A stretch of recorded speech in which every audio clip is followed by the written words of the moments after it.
The Apollo 9 crew has apparently gone over the hill, as they say, out of range of the Honeysuckle tracking station. We just had a call for LOS there.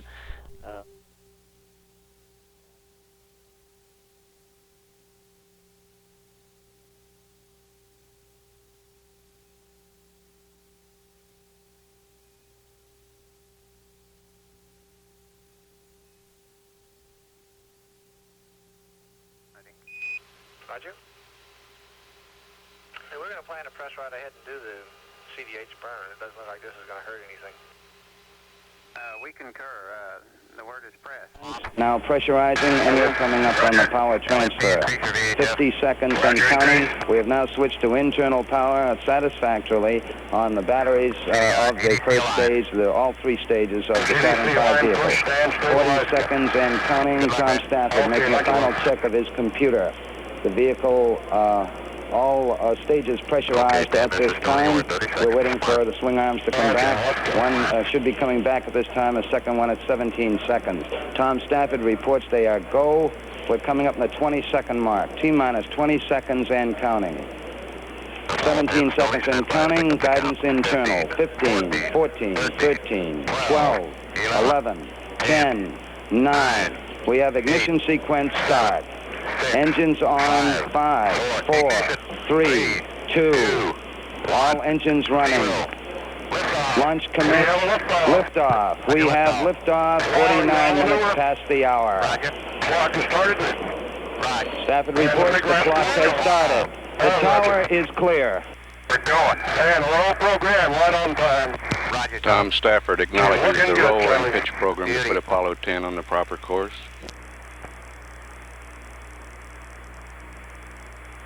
Okay, pitch is tracking, looking good.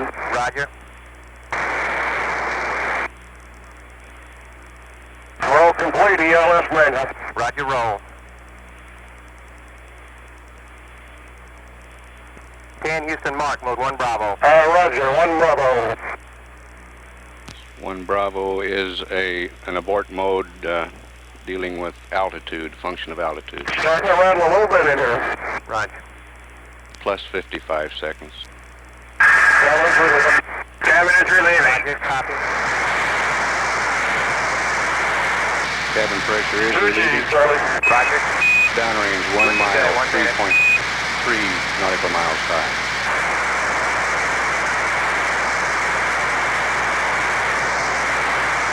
What a ride, babe, what a ride. Roger.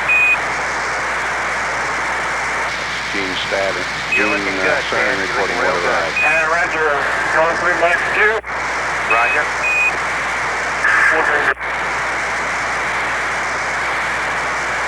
Ken, you're through the Max Q. You're looking good. 2.25 G, she's looking good.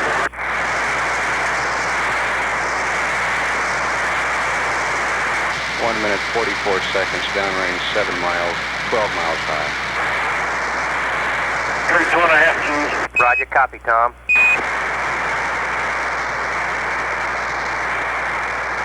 Ken, Mark, mode 1 Charlie. You're looking great. Roger, 1 Charlie and 2 Gs at 2 is great. You're go for staging, 10. Roger, 10 is go.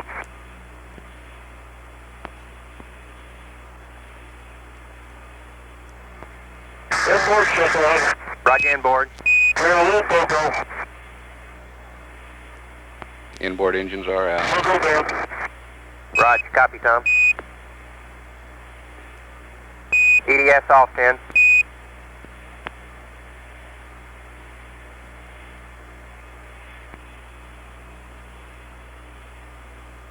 Charlie Duke asking the crew to turn off their emergency detection system. Good staging right now. Roger. Good ignition on the And second looks like we stage. got a good S2. Roger, Yeah, front controls, station. 10 on the S2. It's looking good. Confirm EDS off. ADS is off. I called her 2 S2. Roger. Flight Dynamics reports trajectory go at 3 minutes 9 seconds, downrange 81 miles, 46 miles high. Second plane separation, that's the skirt around the engines on the second stage. Second plane sep. And the launch escape tower has jettisoned. Man, that staging was quite a sequence. Right, sounded like it. And we have guidance initiate. We confirm that, 10. Roger. The S2's looking beautiful, Tom. Everything's copacetic. Roger. That's Charlie Duke talking to Tom Stafford. Charlie. Yeah, I bet. Just like old times. It's beautiful out there. You guys sound ecstatic. Man, this is the greatest, Charlie. Charlie, babe, it's fantastic, babe, really. That's Okay, Gene's 4 minutes. Cernan. Roger, 4 minutes, you're a go. Trajectory and guidance look good. Roger. We look right on the line on board. 171 miles downrange, 67 miles high at 4 minutes 15 seconds. Still go.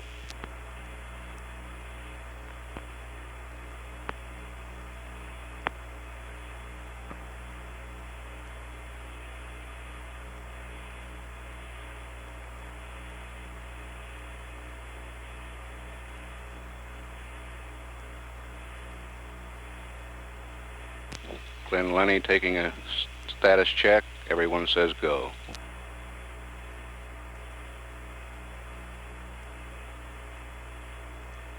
Four minutes 50 seconds, 230 miles downrange, 76 miles high.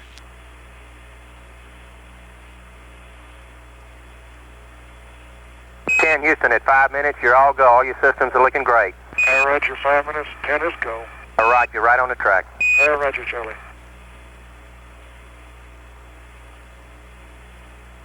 We have an estimate of inboard engine cutoff in the second stage at 8 minutes 15 seconds.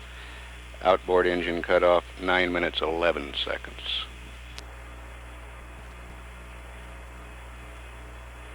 Five minutes 30 seconds. 299 miles downrange, 83 miles high.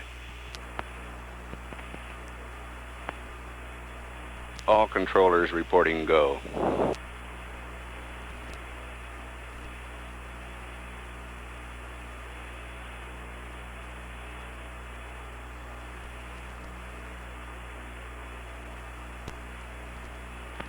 .350 miles downrange, 87 miles You're looking high beautiful. now.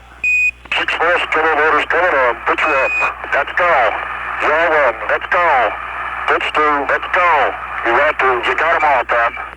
Looks good.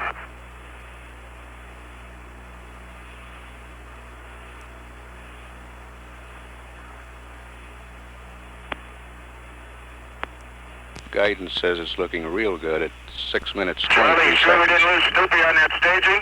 Nah, I think Snoopy's still there with you. You're looking good. We copy your gimbal motors on and your trim looks good. That's your tracking. Just beautiful.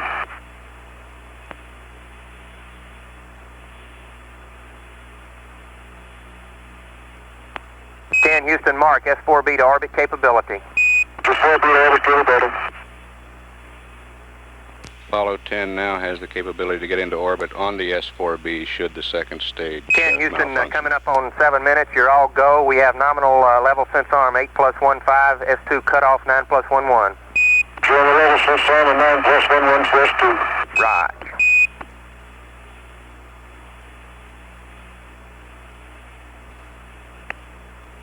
.7 minutes 14 seconds. Downrange now 538 miles and 94.5 nautical miles high.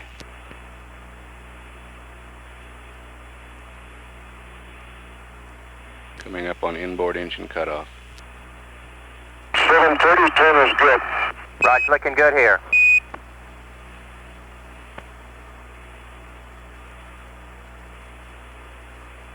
Inboard shutdown. Roger on the inboard, Tom. We confirm it. How's the ride?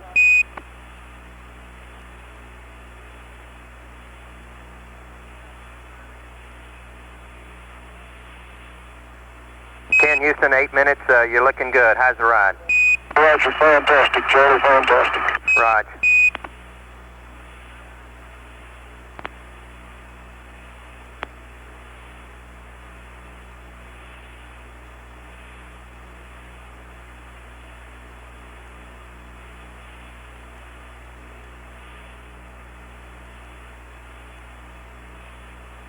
10 Houston, mark, level sense arm. Level sense arm. We're right down the ground track at 8 minutes 30 seconds, 755 miles downrange, 98 miles high.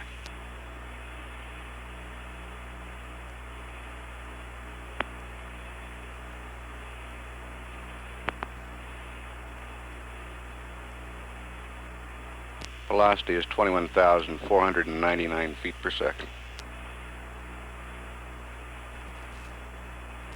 Flight director taking a status for staging now. Looks good. Roger, Apollo 10, you're a go for staging. Mark mode 4, Apollo 10, mode 4. Mode 4. Staging. Roger. Separation. Roger. We got good ignition. Roger.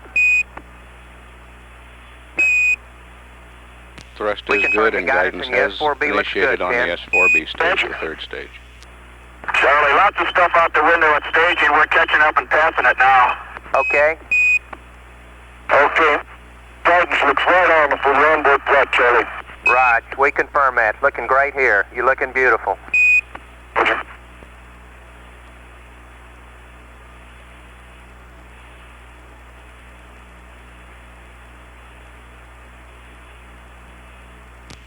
(1,037 miles downrange, 102 miles high, and the Ken velocity Houston, is at 10 minutes, you're go. 23,400 feet per 10 second. minutes go. Onboard's good. Roger.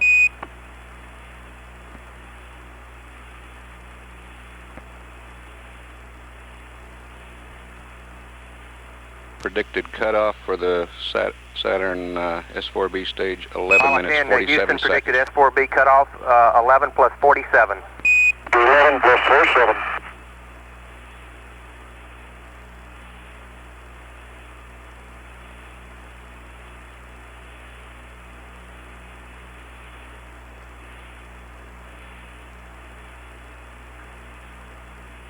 Downrange 1,200 miles now at 10 minutes 44 seconds, 102.5 miles high, the velocity 24,280 feet per second.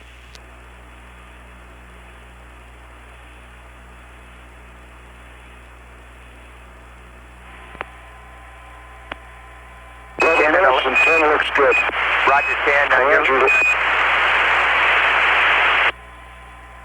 Ken Houston at 11:10, you're looking good. Roger, Charlie, the guidance is beautiful. Right.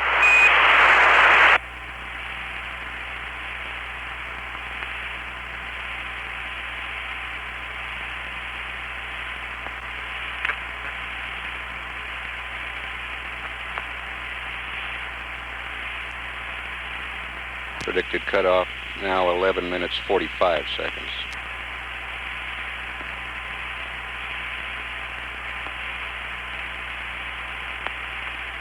Seco.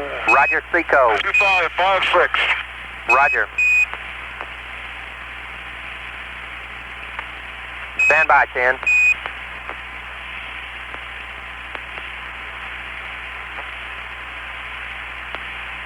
Okay, Houston, we show 102.6 by 101.1.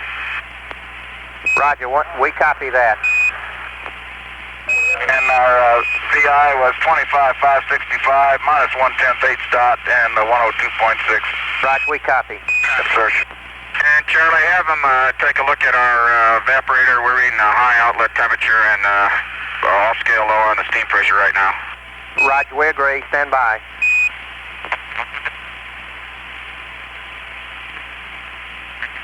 Okay.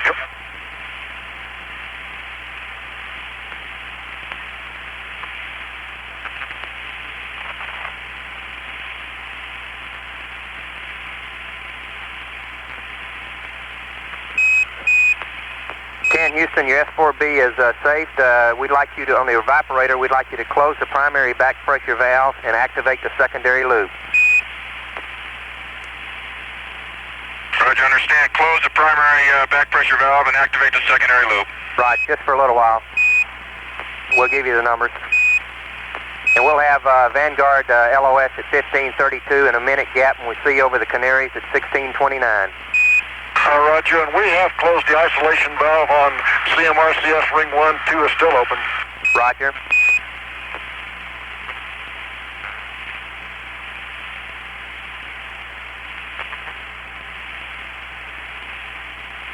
10, Houston, the Saturn's in great shape. You're configured for orbit. We're all go. Roger, just looks beautiful.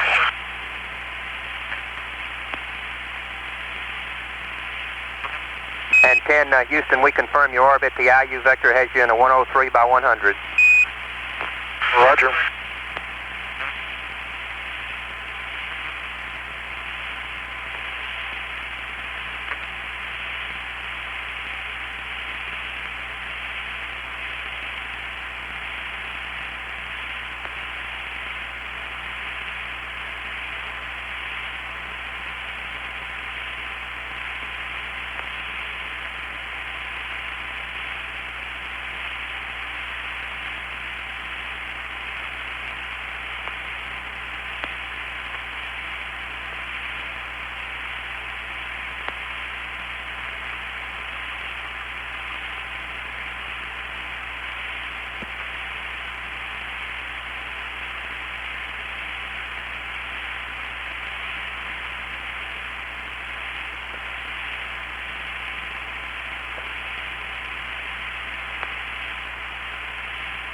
Uh, 10, Houston, we want you to keep the primary back pressure valve closed for about 15 minutes, and then we'll stand by.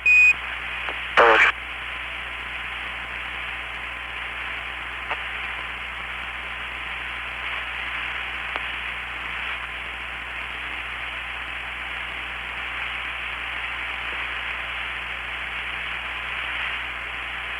Uh, 10, Houston, at GET of 30, we'd like you to put the primary back pressure valve back in auto and deactivate the secondary loop.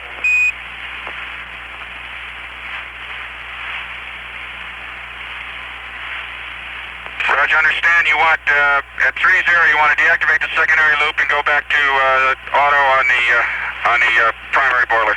Affirm, Gene.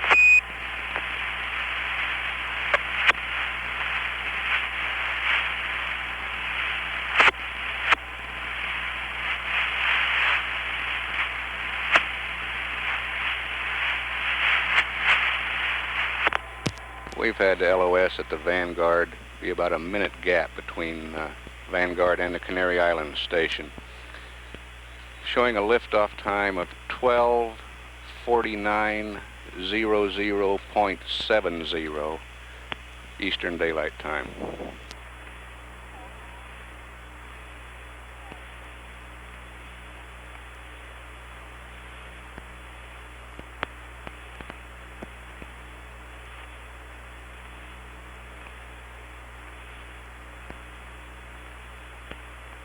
This is Apollo Control. We should be picking up the Canaries any time now. We'll continue to stand by. We do have AOS, acquisition of signal, at Canaries now.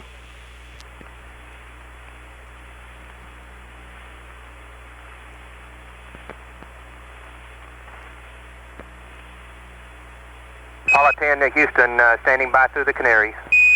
Roger, 10, reading loud and clear. We basically completed our insertion checklist. Roger, copy.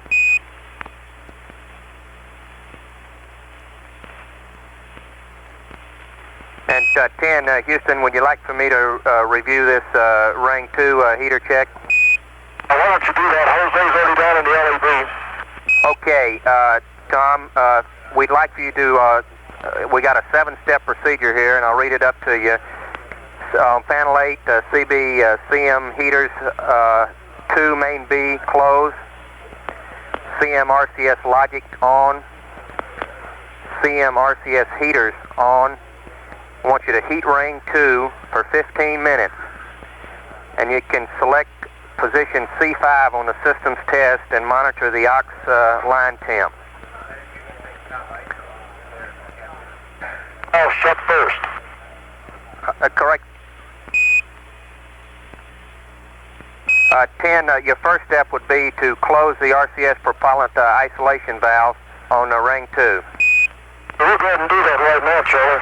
Okay, then you can, then we'd like, if you're going to close the prop valve right now, we'd like you to turn the heaters on too. We'll turn the heaters on right now. Affirm. And then after 10, Houston. Okay, Charlie, we're going through the procedure. The heater's on. Roger. Okay, and we'll turn them off after 15 minutes, and you say we can monitor what on C5? You can monitor the oxidizer line temp on C5. It'll probably be off scale high, but if you see any change, we'd appreciate you telling us. Oh, Roger. Okay, we got that, Charlie.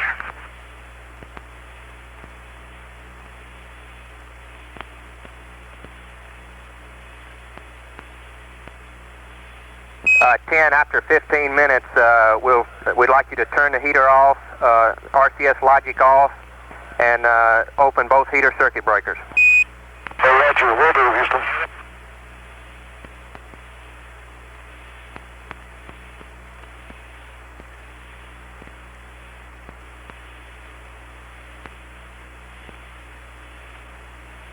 Charlie, it's just fantastic to be back up here again. Fantastic, really. Man, you guys really sound great up there. Yeah, Charlie, after 2 years, it seems a long time, but here comes the coast of Africa again, and it looks beautiful. Yeah, I bet. Wish we were there with you. Next time They make you feel, I think we all feel great.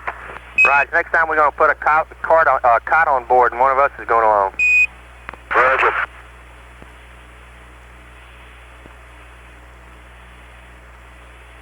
That was Gene Cernan and Tom Stafford conversing with Charlie Duke. Both very happy to be back in orbit.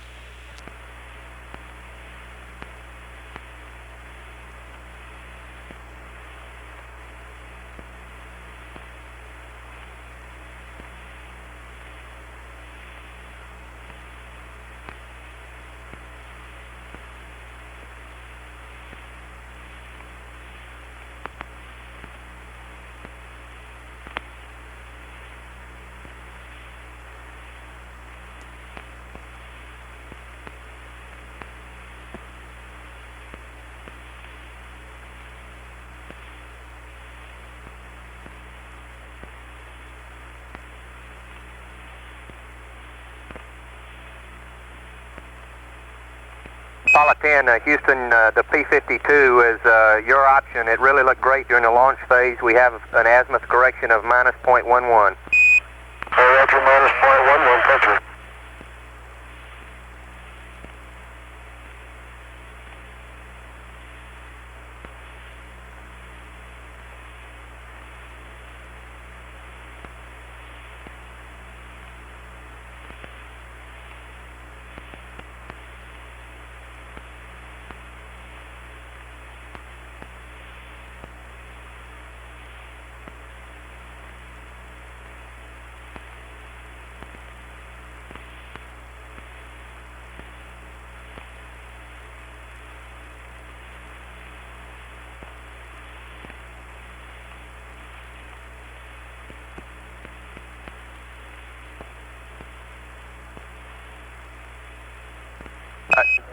Houston, if you've taken your helmets off, would remind you to open the suit circuit return valve.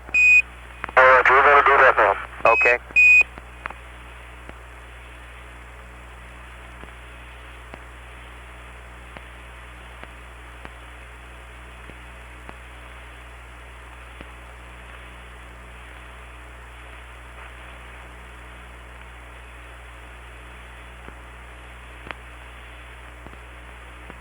Oh, Apollo 10, Houston, you got about 1 minute to Canary's LOS, Tanana Reef at 37. Roger, Tanana Reef at 37, thank you. Roger.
This is Apollo Control at 24 minutes into the mission.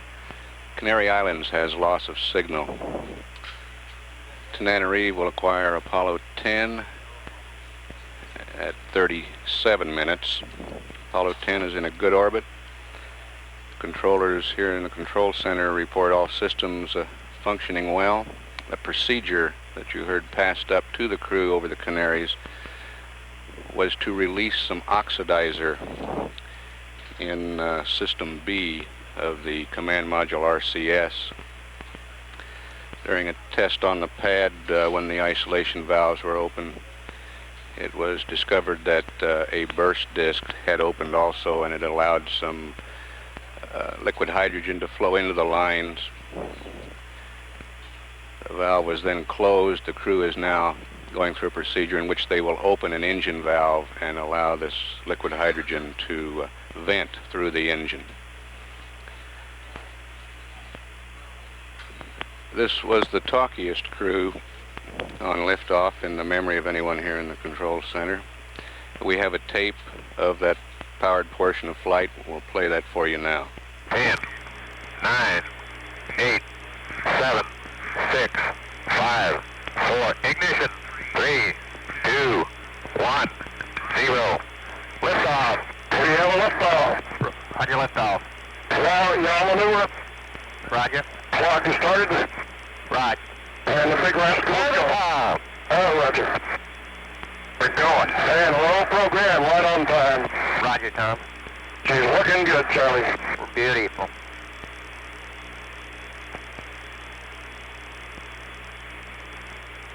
Okay, pitch is tracking, looking good. Roger. Roll complete, ELS manual. Roger, roll. 10 Houston Mark, mode 1 Bravo. Roger, 1 Bravo.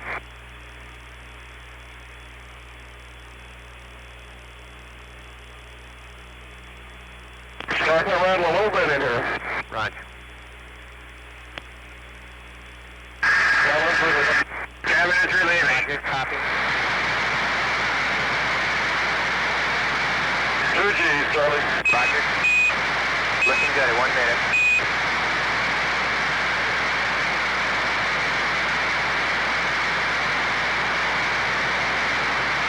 What a ride, babe, what a ride. Roger. You're looking good, Ken. You're looking real good. And Roger, going through Max 2. Roger.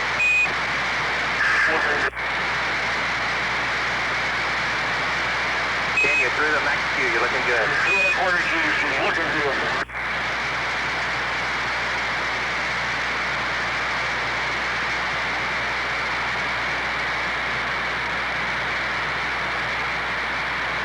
Three 2.5 Gs. Roger, copy, Tom.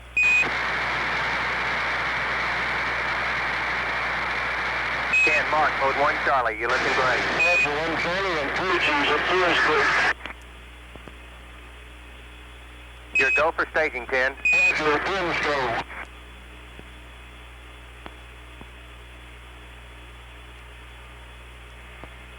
Airport shut down. Roger, inboard. We're a little Poco. Poco down. Roger, copy, Tom. EDS off, 10.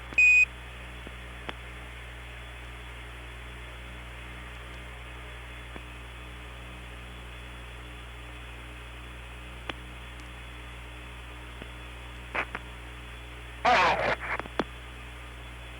Good staging lights out. Roger. And it looks like we got a good S2. Roger, Yeah, front controls, 10 on the S2. It's looking good. Confirm EDS off. ADS is off. I call her 2S, Charlie. Roger.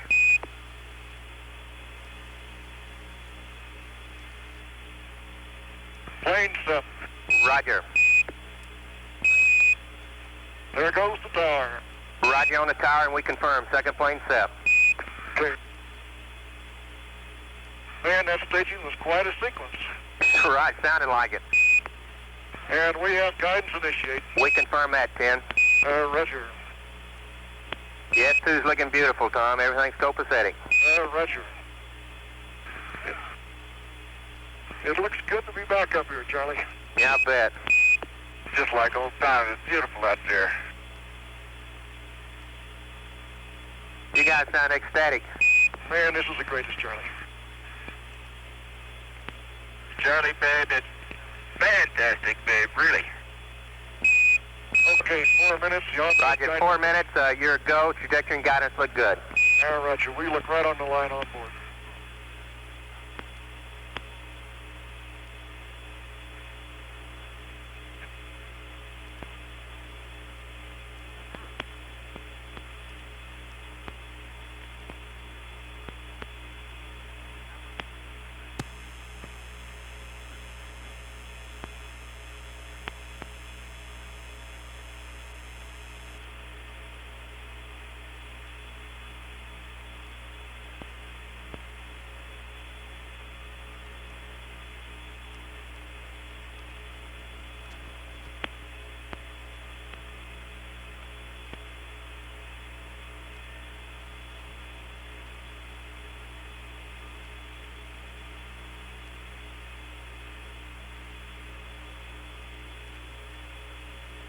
Houston, at 5 minutes, you're all go. All your systems are looking great. Roger, 5 minutes. 10 is go. All right, you're right on the track. Roger, Charlie.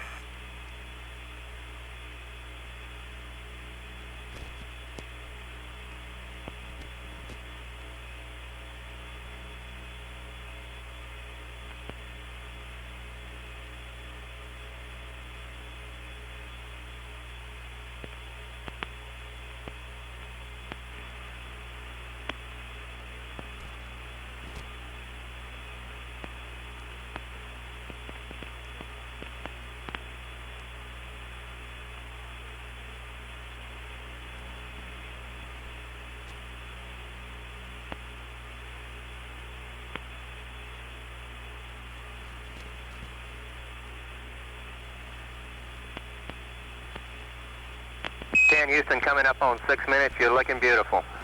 6 minutes, killer motors coming on. Pitch you up. Let's go. Yaw 1. Let's go. Pitch 2. Let's go.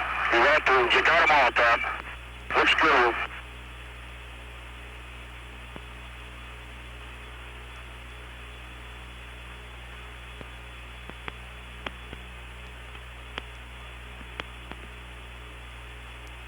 Charlie, you sure we didn't lose Snoopy on that staging? Nah, I think Snoopy's still there with you. You're looking good. We copy your gimbal motors on and your trim looks good. That's just tracking. Just beautiful.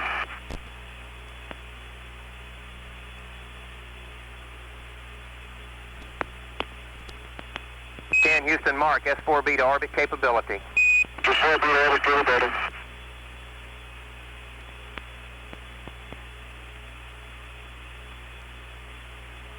Houston, coming up on 7 minutes. You're all go. We have nominal level sense arm 8+15, S2 cutoff 9+11. Charlie, level sense arm 9+11 for S2. Right.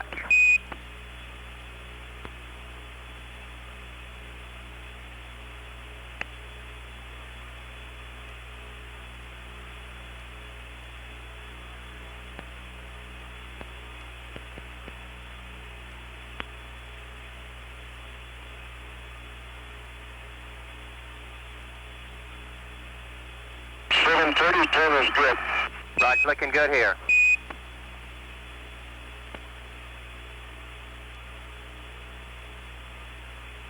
Inboard shutdown. Roger on the inboard, Tom. We confirm it. How's the ride?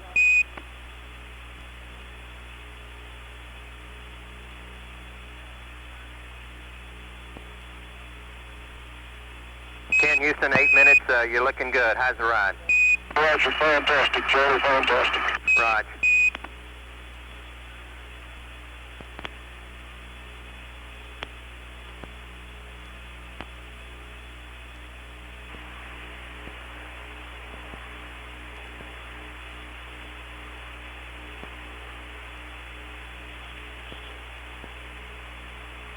Houston, mark the level sense arm. The level sense arm.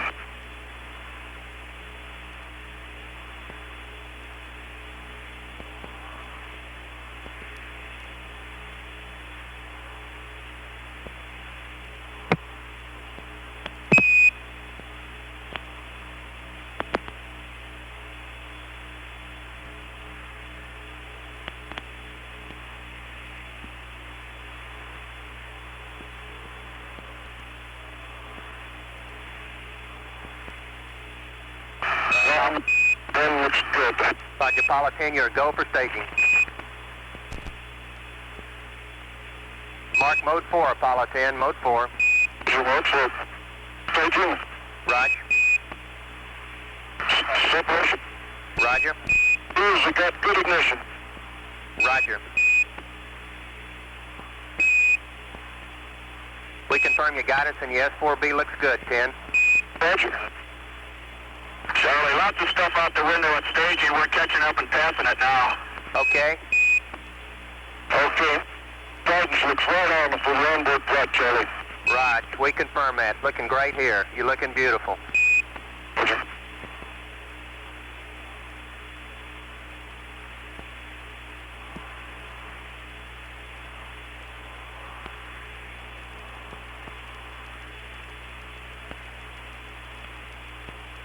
Ken Houston, at 10 minutes, your go. Do 10 minutes go. Onboard good. Roger.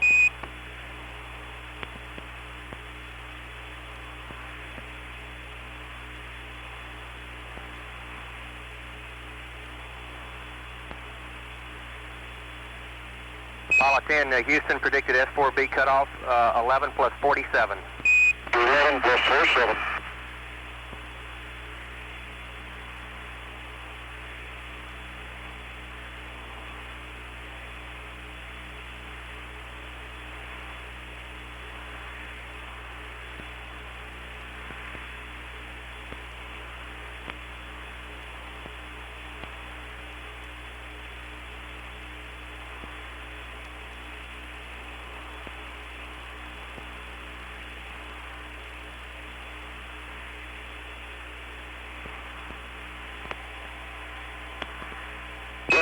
And 10 looks good.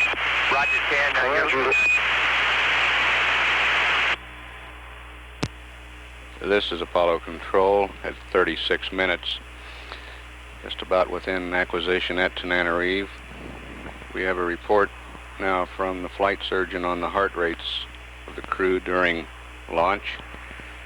Tom Stafford, 123, Eugene Cernan, 120, John Young, 125. And the guidance officer just reported that all of the guidance systems look very good on Apollo 10. Tananarive will be acquiring Apollo 10. Any second now. We'll stand by for any conversation through that station.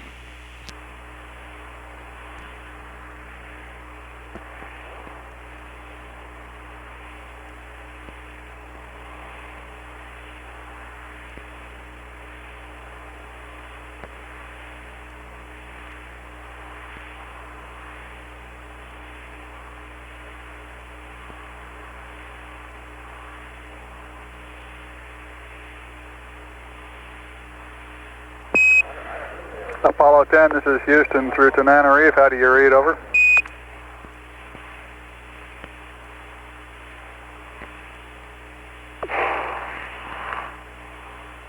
That's astronaut Bruce McCandless putting in a call.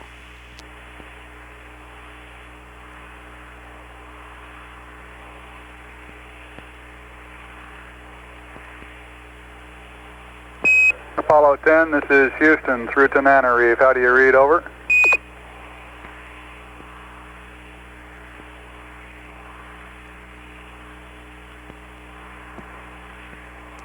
Tananarive, Houston, contact net 1.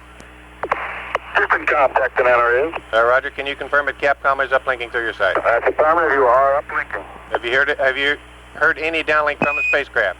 Negative, no downlink. Roger.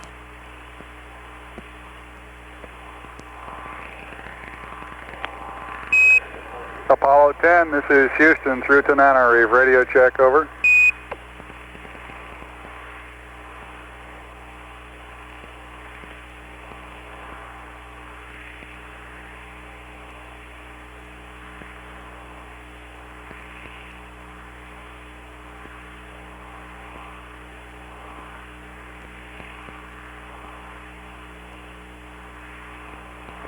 Apollo 10, this is Houston transmitting in the blind. Confirm Simplex Alpha, over.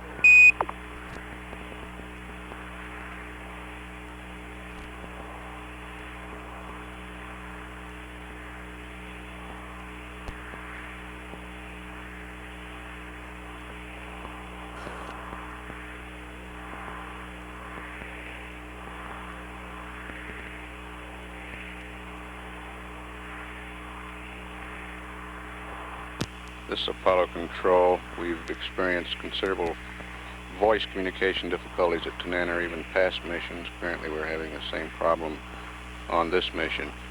We'll continue to stand by.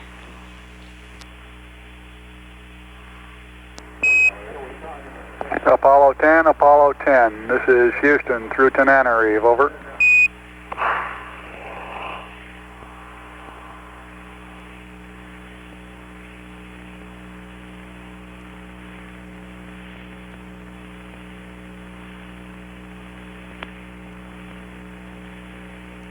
Houston, Apollo 10, transported to Bravo, we're reading you loud and clear. Roger, 10. Now we're reading you loud and clear, Rod. We've been reading you all the time, but Houston, time zero completed the 362, and breaking on the 0694 is minus 12 plus 34 and minus 76. It looks like the platform is real good. Roger, 10. We copy. Understand platform is good. And we will turn the command module ICSB heater off at 3-2. That will give us 15 minutes on it. Roger, we confirm that, and the prop ISO valves off too. RCS propellant valves off. That's affirmative, Charlie. Okay.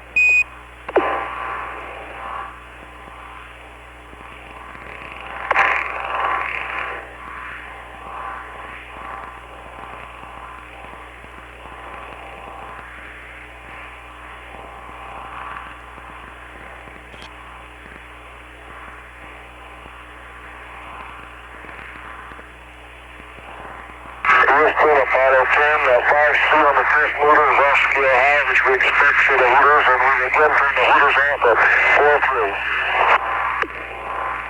4-3. Say again, 10, you're fading in and out.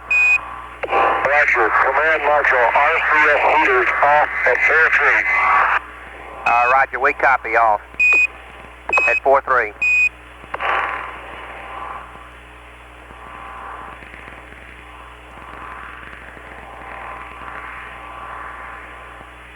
10, Houston, we expected that on the heaters. We'll have LOS here at Tenerife in 30 seconds. We'll see you over Carnarvon at 5-2.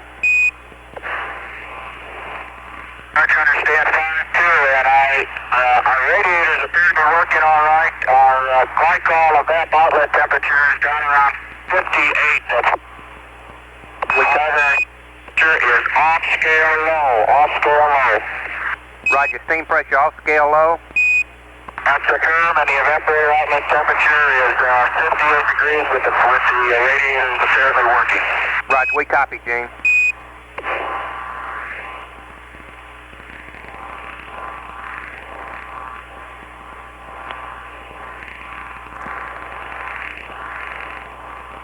And Apollo 10, Houston, if you read, we'd like you to close the primary back pressure valve again, over.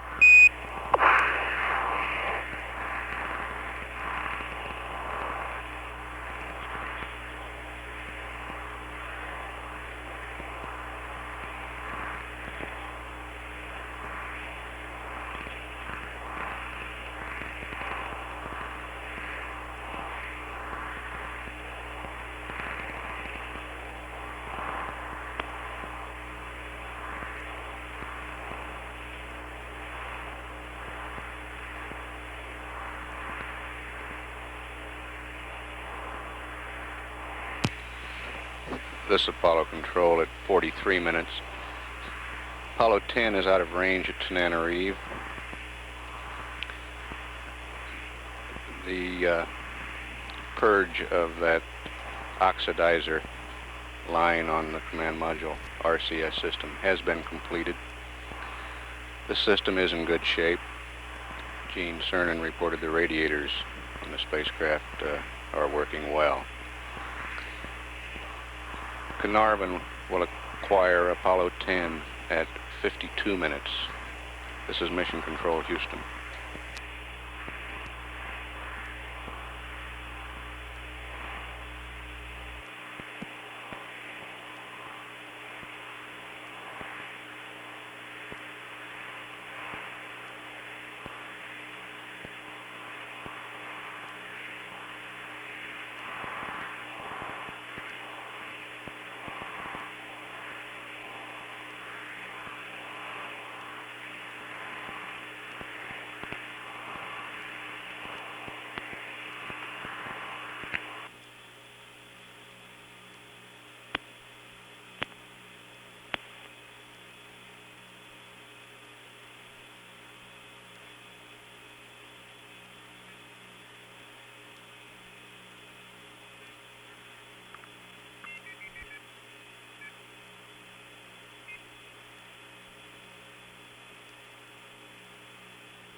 This is Apollo Control at 52 minutes into the mission of Apollo 10.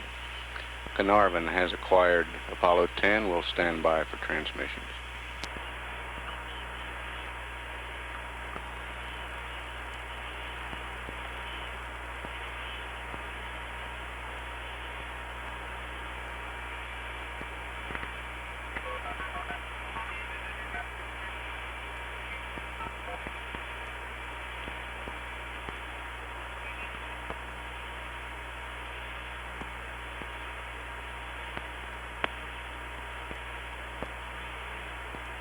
Hello, Apollo 10, Houston through Carnarvon, standing by. Roger, Houston, this is Apollo 10. We're going through our ECS checklist and everything looks good. Roger, Tom. Com's real great. Roger, we got we could route you all the way through Tanana Reef, Houston, but evidently you couldn't read us come back in until the last. We got the heater off exactly at 15 minutes. The propellant valve is shut, the logic is off, and the breaker's open. Roger, we copied, Tom.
Houston, Apollo 10, did you get our torquing angles on the IMU real line?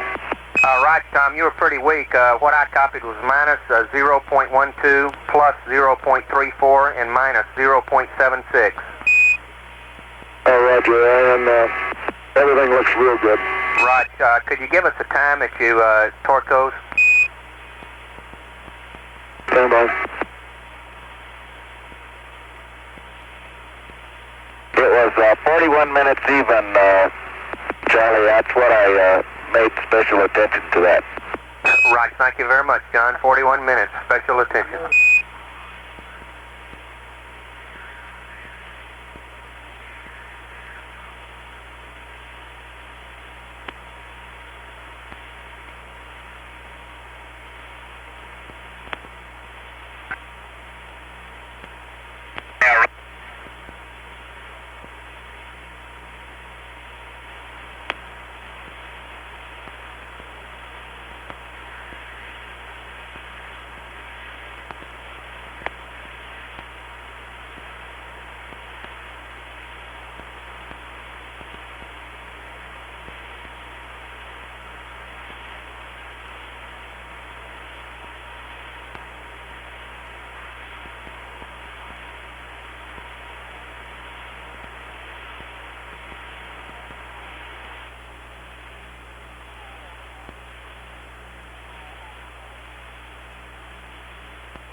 Houston, this is 10.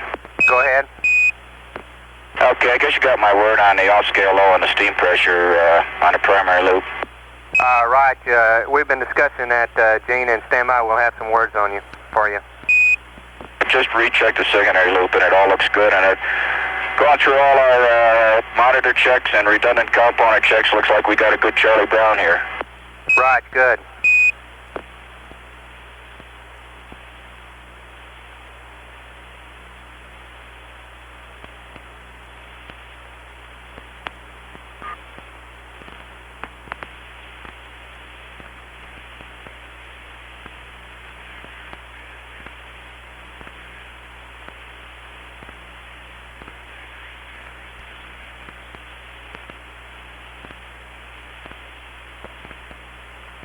Apollo 10, Houston, with some words on the primary evap. Go ahead, Charlie. Right, we'd like you to put the back pressure valve back to auto, or correction, manual.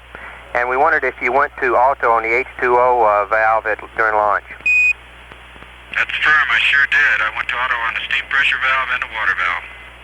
Okay, we want the steam pressure back to manual, and we're going to think about it a little bit more, and we might reservice later on.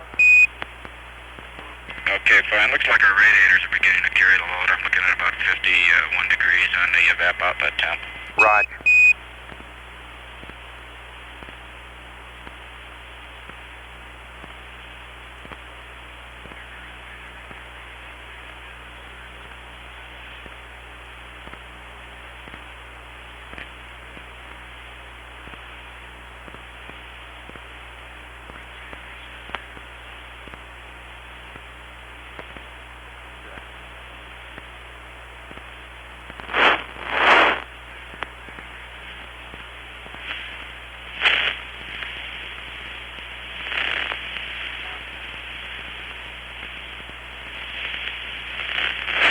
Apollo 10, Houston, Gene, everybody thinks I might have given you the wrong word. Now, to clarify it, we want the back pressure valve closed. Over. Okay, in other words, you want steam pressure auto switch to manual, and you want me to go to increase, is that correct? Affirmative. Okay, well, in manual now I'll go to increase.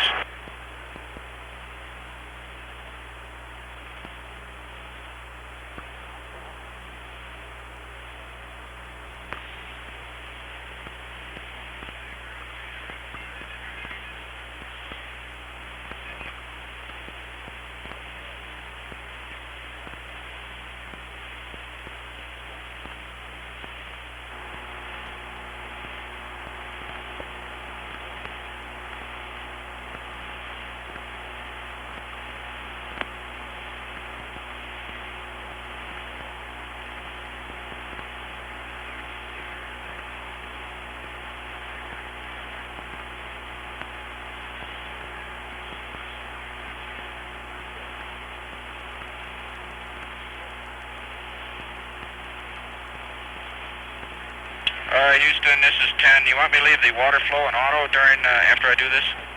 Stand by.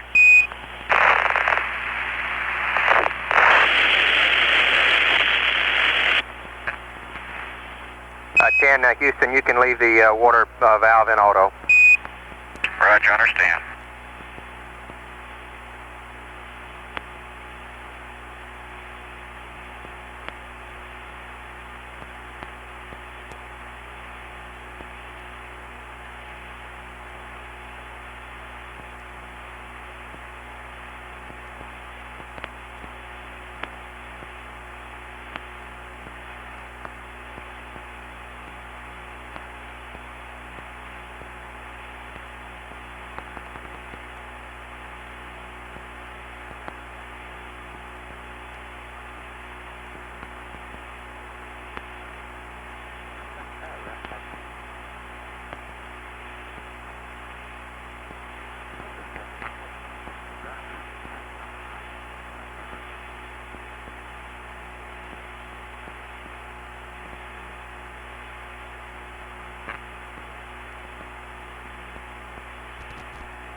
Hello, Apollo 10, Houston on the S-band through Honeysuckle. How do you read? Over.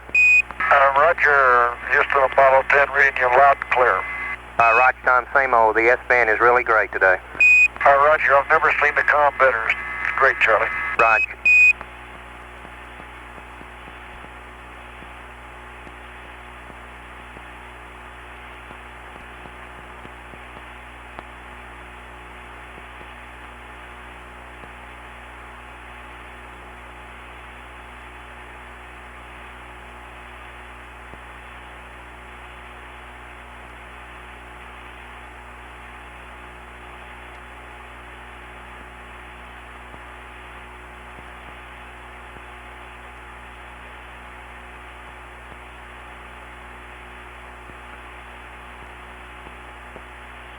Apollo 10, Houston, we'll have LOS at Honeysuckle at 1+06.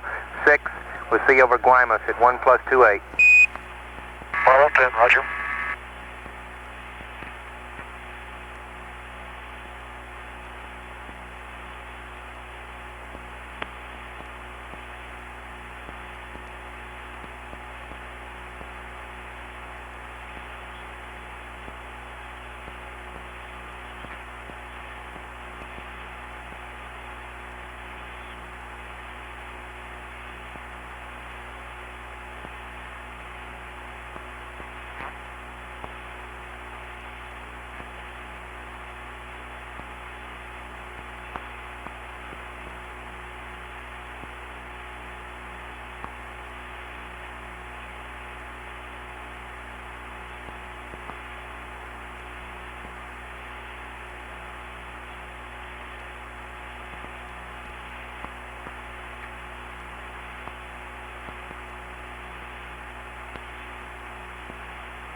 Station at Honeysuckle Creek in Australia has loss of signal.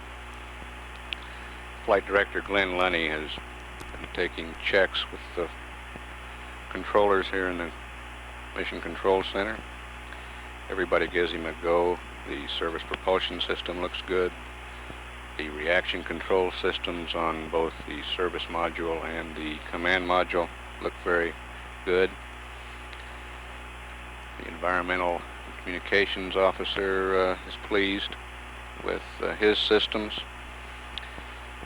There is one minor problem with the ECOM. You heard Charlie Duke and Eugene Cernan discussing steam pressure and evaporators during this Australian pass. There is a belief that the primary evaporator may have dried out.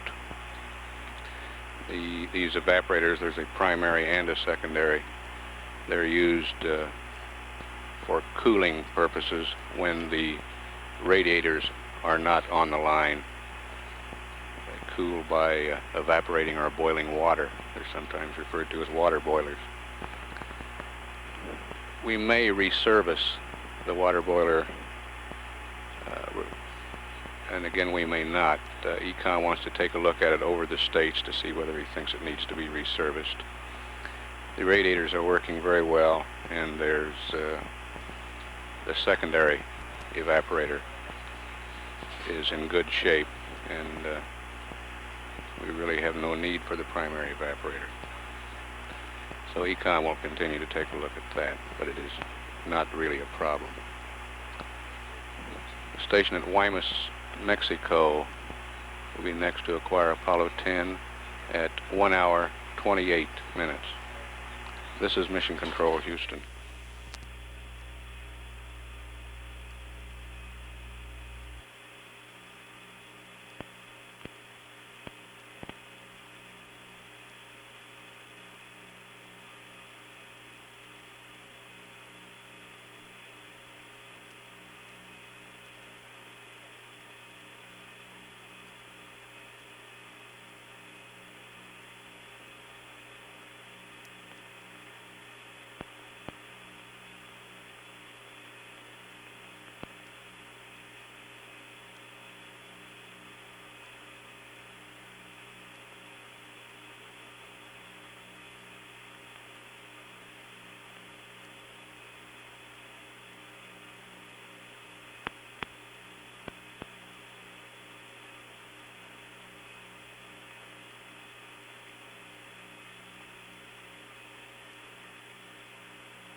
Yeah, I use the fuse. Just I would pick up there at that point. Who's that? Okay, I think we're set. At the request of many of you, you asked to have some of our people come over from the control center a little earlier. And we have Rocco Petrone, who is the director of launch operations for the Kennedy Space Center. Rocco is also the launch director of the Apollo missions and the preparations and the countdown here at KSC. Now, for planning purposes, I think the best thing to do is the pass over Guaymas is going to be about 2:20 p.m. Eastern Daylight Time. We suggest that we cut off the conference at that time, and certainly no later than that. We'd like Rocco to bring you up to date on the countdown operations and the mission as it stands at this time in orbit. We'll then take 10 minutes of questions from here at the press site, 5 minutes of questions from Houston, and then I think for everybody's benefit, I think it would be best to get back to the mission. There'll be maybe some angry or sad faces, but I hope you understand. We'll take 10 minutes here, 5 minutes in Houston. And we'd like you to wait for the mics when the questions come up. I'd now like to introduce Rocco Petrone, the launch director for Apollo 10. Well, I'd like to summarize by saying we got off on time, which I guess you all know, and essentially had a smooth count.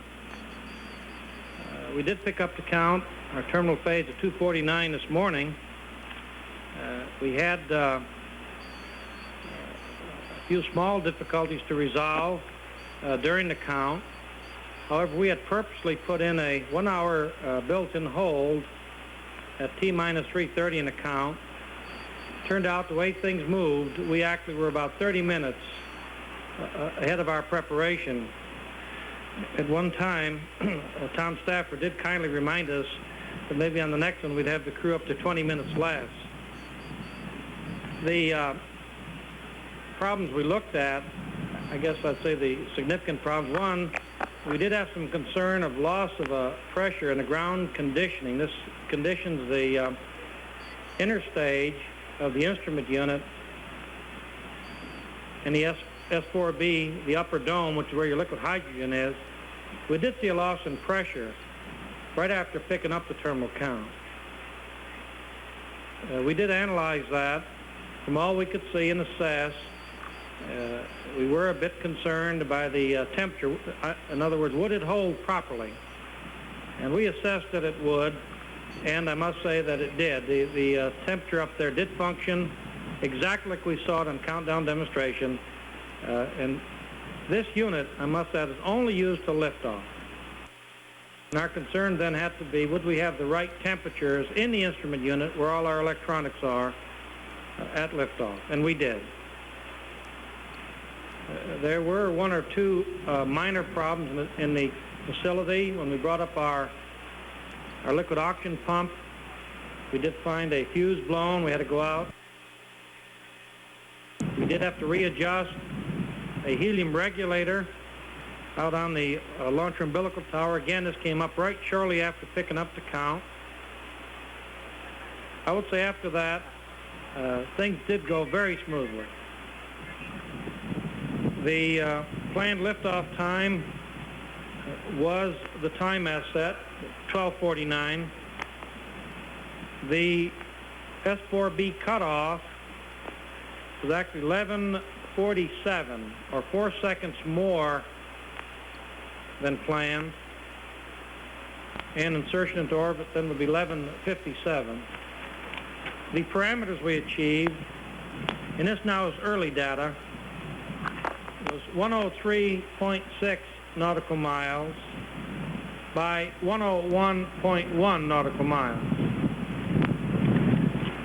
I guess you all heard the transmission from the crew during the boost phase, and they seem to be both impressed and enjoying it immensely.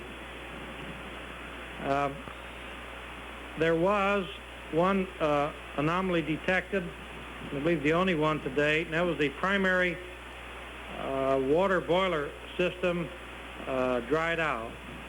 And let me add, this is not part of the system we discussed at the press conference yesterday, which is a water separator system that takes water out or moisture out of the O2 loop, keeps the cabin at the right humidity.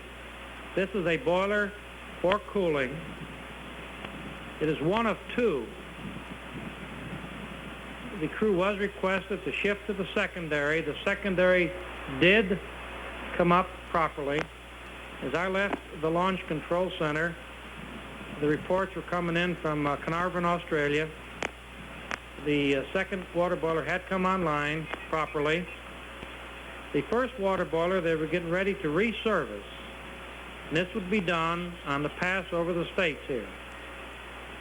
I must add, we have seen boilers dry out on previous launches. It's not an uncommon thing. And we have been able to bring them back up through a service-in procedure. I'm sure many of you who have followed the previous launches of Apollo will recall a number of water boiler dryouts. So we are going to attempt to reservice the primary. The secondary is now working. Now, let me also add that for TLI, our mission rules, our flight rules, do not call for either of the boilers to be up. Of course, we'd like them up. We have a radiator system aboard for primary cooling. The radiators in themselves are redundant. On Apollo 8, we learned that the heating load can be handled by the radiator loop itself, and there we have redundancy with two loops. The water boiler primarily serves the purpose of helping the radiator when a peak load comes in for a short transient.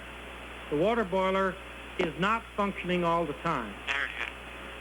So then it sits there sort of on idle, ready to assist the radiator loop if there's a peak load. We feel from Apollo 8, and these rules were derived before this mission, that we understand the heating loads to the moon and in the vicinity of the moon, and therefore the rules do not require both boilers to be functioning for a go decision of TLI. I must add that's that element alone. As you all know, there are many, many other things being looked at now and will be looked at before the decision for TLI, translunar injection, can be made. Thanks, Rod. Could I take that 1 minute? So just before we go into the questions, there were some questions about the exact launch time. We had it at, I believe, 0.7 of a second off the planned launch time. We've refined that a little bit. It's 569 milliseconds off the planned launch time of 12:49 p.m. Eastern Daylight Time. I'd like to add to that, we've had 5 Saturns, and I've referred to the time of takeoff as the way we set our clock. There always is a question of a few milliseconds, but when I see one of these large ones take off, I'm willing to accept that at 12:49. Okay, I guess we're ready to go into questions now. There's going to be many press conferences before this mission is over. I'd like to suggest that we confine the questions, if possible, to what has transpired thus far. Mr. Whitkin? Boilers working for TLI? Dick, we do not.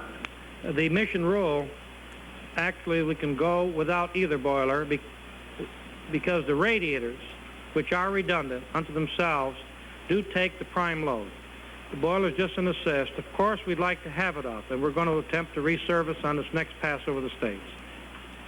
Reg? Was there any repetition of the vibration that you got on 8 and 9 with the center engine? I did not hear in the conversation from the crew any comment on the vibration. Tom did say, Tom Stafford, I believe as the S1C was getting ready to go through Max Q, I believe he said something like, things are starting to shake in here. What he was referring to, I'm presuming, is the normal buffeting. That is not the thing we have seen. There was some other conversation later down the line, but I do not recall myself hearing any reference to this thing we have referred to as POGO, or the vertical oscillation. Please wait for the mic as we go along so we can record all your questions. Go ahead, Harry. Harry Pease, Milwaukee Journal. I wonder if Rocco could say a word about the RCS pre-valve opening, what occurred there and how was it cured? Okay. In the checks that were going on, this came up somewhere about 10 o'clock last night, and we did discuss it amongst the many parties involved, both here and at Houston, the designers at Downey, California. What had happened in servicing, there is a thing called a diaphragm that prevents the fuel from going down to the valves. Now we have two systems, A and B, in the reaction control system for the command module. On the oxidizer side of system B, the diaphragm, you might say, gave way, letting the fluid go down to the main valve. Now in flight, it's going to do exactly this. As you pressurize your tanks, now this would happen on reentry, the fluid would go down to the main valve. In looking at the status, it was decided that there's also an isolation valve, which we have in there. These are two valves in series. There's a main valve and an isolation valve. We could use the isolation valve as the diaphragm in a sense. Therefore, it was decided, mainly so there would be no pressure buildup while in space, to close the isolation. They would normally be closed, vent out by opening that valve. Now this would not burn at this time, it would vent, and I believe the S was about 3.6 pounds of oxidizer.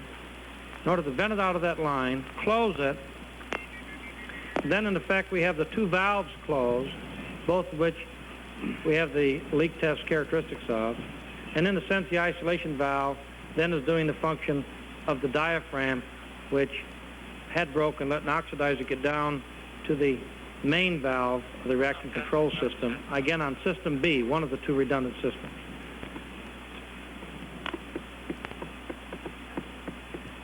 Go ahead, Harry. No, I think he has a follow-up there. In the Gemini 8, when you pop the pre-valves on the RCS system, you considered that reason for ending the mission. How does this differ? Oh, wait a minute, I'm not sure. Maybe it was the entry. I really cannot compare this hardware with the Gemini. I'm not that familiar with it, with the Gemini spacecraft. I do know roughly what you're referring to.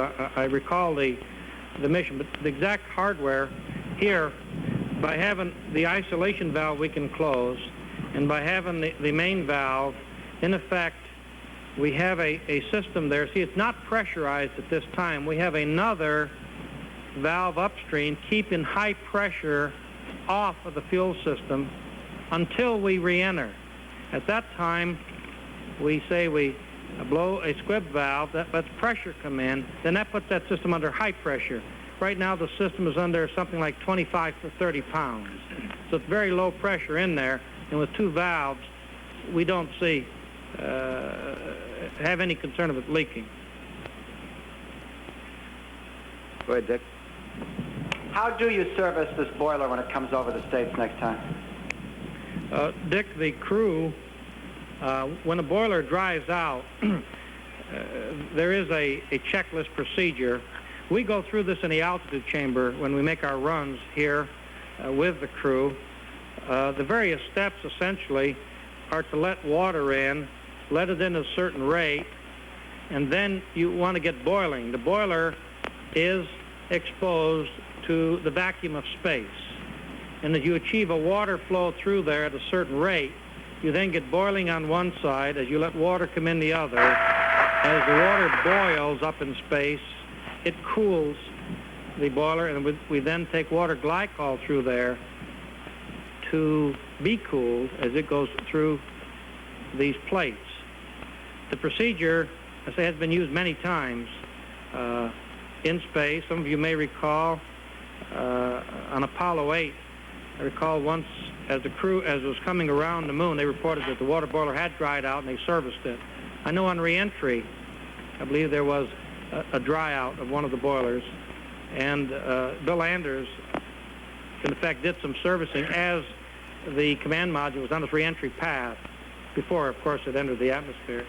It's a fairly well-known procedure, and they'll be going through this very shortly. When I say well-known, and we've used it many times. We appear to have a three-man conference going here. Go ahead, Reggie. Sorry, but I have an uneasy feeling you're trying to tell us that translunar injection is looking a bit doubtful. Could you estimate the chance? I don't believe I've said that, and I've not mean to leave that impression. At the same time, we haven't said yes. We allow ourselves, as you know, an orbit and a half onto the second orbit. I've said at this time, our mission rules do not call for both boilers to be online for the reasons I explained at quite some length. I've not said we're looking doubtful. Okay, however, I do want to say we've got more to look at across the spectrum. All right, we'll take three more questions from here, the hands I see right now. Mary, go ahead. These two Hello, right Apollo here. 10, Houston, through Guaymas, standing by. Roger, you're bye-bye. Is this sort of a characteristic of the beast? Mary, Okay, we're ready to extend the docking probe when you are. Because Roger, stand by. in looking at it, if we knew Gotta get going on that temperature measurement. we would take steps to put a fix in. When you say characteristic, I personally have to say yes. We do see this happen. We've seen it happen in our altitude chamber runs. But exactly why? Houston, we're ready for you to extend the docking probe, and you'll have to stand by on the temp till we get top it right. Roger. There are sometimes conditions that force you to repeat it, but we don't know exactly why. We'll count down to 5, 4, 3, 2, 1, extend. Through the figures Right, for copy. Father Paul, wind great. times for Roger. various stages We and can the see the staging truck. sequences. Okay, again, we took Yeah, you off can hear it go out. I bet it's all right. 12:49, and I'll take the milliseconds to myself Right, and say you say you heard it 0-0. go out? Yeah. Okay. S1C Hey, we'll have that P27 for you over center engine cutoff Bermuda at about 1 plus 40, was and we at got a 2 TLI minutes, plus 90 pad if you're ready to 14.7 copy, Gene. The outboard engine cutoff on the S1C was 2 Roger, minutes, TLI plus 90. Go ahead, Charlie. 41.1 Roger, seconds. TLI plus 90, SPS slash S1C, GNN, S2 separation was 63556 241.8. minus I think all of you will recall 148 that Tom plus said that's quite a sight. 135 Each one of the crew, when they've returned in the debriefing, 003 have spoken of 55 that sequence of staging. It must be quite a joke and 4487 quite a sight. S2 ignition was minus 242.5. 05484 minus We 4 just balls took 1 the second plane plus separation 66 was at 3 minutes, 232 11.5 seconds. 180 Center engine cutoff on the second 239er stage 001. minutes, Apogee is NA. 40.1 second. Perigee is plus 00175. Outboard engine cutoff was 9 minutes, 12 seconds. 66458. Burn time S2, S4B 737. separation, 9 minutes, 66199er. 12 second, 0.9. 24 S4B 2087 ignition, 9 167. minutes, 13 seconds. Hello, Houston, this is 10. Go ahead. S4B cutoff. Houston, we lost S-band for a second there. I got everything through HANA. Go after that. Okay, Gene, HP is plus 00175. Colonel Patron, that big 66 cloud 458 that's kind of obscured the rocket as it was 737 going up the tower. Delta Is that VC because, 66 the flame pads 199er on this launch pad are different? 24 shaped, 2087 No, they're pointed the same. 167. The flame trench is Foresight star is north-south Shala, on both pads. and it's left However, 008 pad B is down somewhat west. 27. So from this press site, your minus angle of looking at the 2605 plane would be a little different. minus But the trenches, the flame trench 02500 is exactly the same on pad A, pad B, 11 same orientation. 22-9er 8,700 feet between the two 33 pads. 9er 3 Okay, we're now ready to switch to Houston 0 for about 5 minutes of 1 2 questions there, 5 please. 5 3 5. Okay, your set stars are Dunham and Vega. Jack, let me take a few seconds. This is Houston. To 283 see if the 337. conference there has generated No any Alex. questions among the newsmen. And your P37 for who are TLI here in the plus 4 auditorium. Hold one. is 00630. Evidently, 6373. hold on. The longitude is -165. GET 400K is 02221. Ready for your readback. This is directed to Patron. Rocco, when will we know? Okay, Charlie, here it comes. SBS GNN 63556, -148, +135, 003, 554487. I'd like to point out again, -05484, -4 balls 1, +66232. You with me? Go ahead. according to our 180-239-001. Apogee is NA, perigee is +00175, 66458, 737, 66199. Niner. 24-2087-167. As I left the control Foresight center stars Shala. 30 minutes ago. Left 008 down 27 -2605 -02500. 1122 Niner 33999 0125535. Still there? Keep going. Okay, Denham and Vega 067283 337 no LH. TLI plus 4 00630 6373 -165 02221, and you're just a little bit fast on those reads, Charlie. I was barely able to keep with you. Roger, Gene. Sorry about that. That was a good readback, and we got the TLI pad if you're ready to copy. The main part of the cooling load. Okay, I'm ready. This, okay. Boiler and radiator. The Time main base part 6P will be taken by 2425 for the 179er. planned 116. The boiler, in effect, sits 3 there balls. to help when you reach a peak condition. During Burn the time Apollo 8 543 mission, 1043 it was 76. seen that essentially the boilers could handle the radiators could handle the load by themselves. 358 So therefore the 151 boilers do not become 040. mandatory for the TLI plus 10-minute translunar abort injection pitch angle is 267.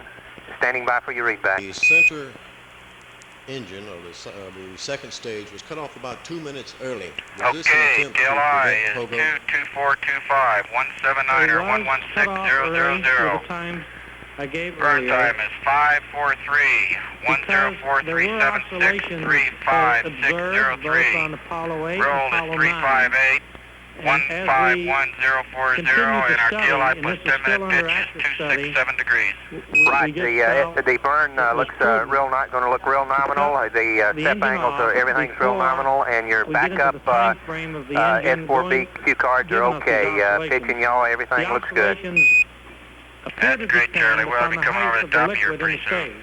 Right. So at a certain time when you know you're high, we cut You that ought to be engine right off. over. We compensated for it by burning longer. This was all planned, and the S2 did perform according to plan.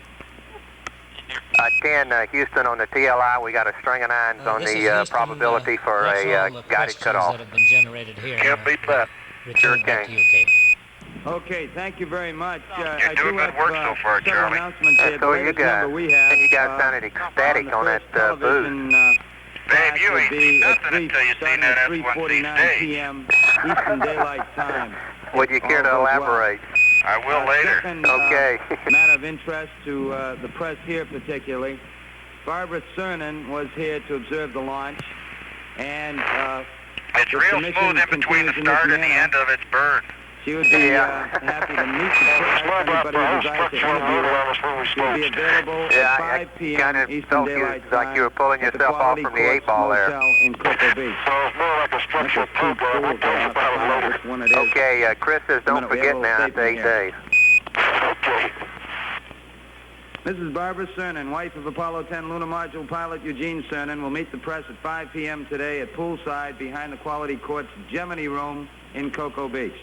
All media representatives who wish to cover Mrs. Cernan's conference may either drive their own vehicles to the motel or ride one of the NASA buses departing the press site for Cocoa Beach following the post-launch press conference. I guess one final thing, we had planned another conference here for after TLI and after the television pass. We will not have Mr. George Lowe, who we thought was going to participate. He wants to fly back directly to Houston. The participants would be Dr. Von Braun, Dr. Debus, Mr. Lee James from the Marshall Space Flight Center, and in all probability, Rocco again.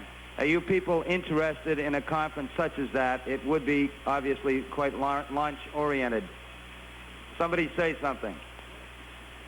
Okay, we'll have it. Thank you very much. We'll see you after TLI. Yes, it will be out here.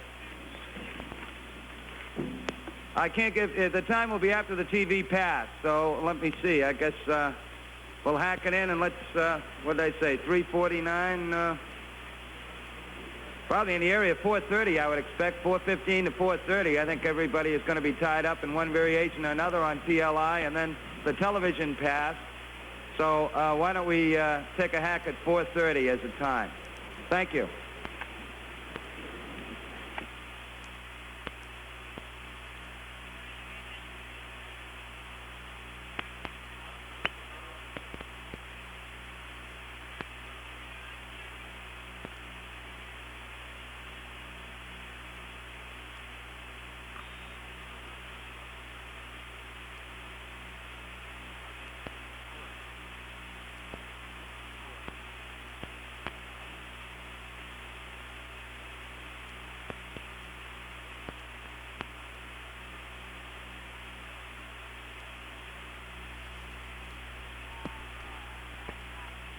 Hello, 10 Houston. We got our load at Bermuda. We're ready to go if you'll give us accept.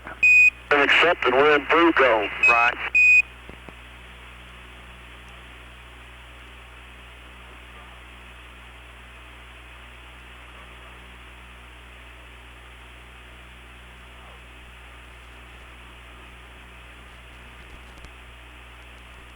This is Apollo Control at 1 hour 40 minutes.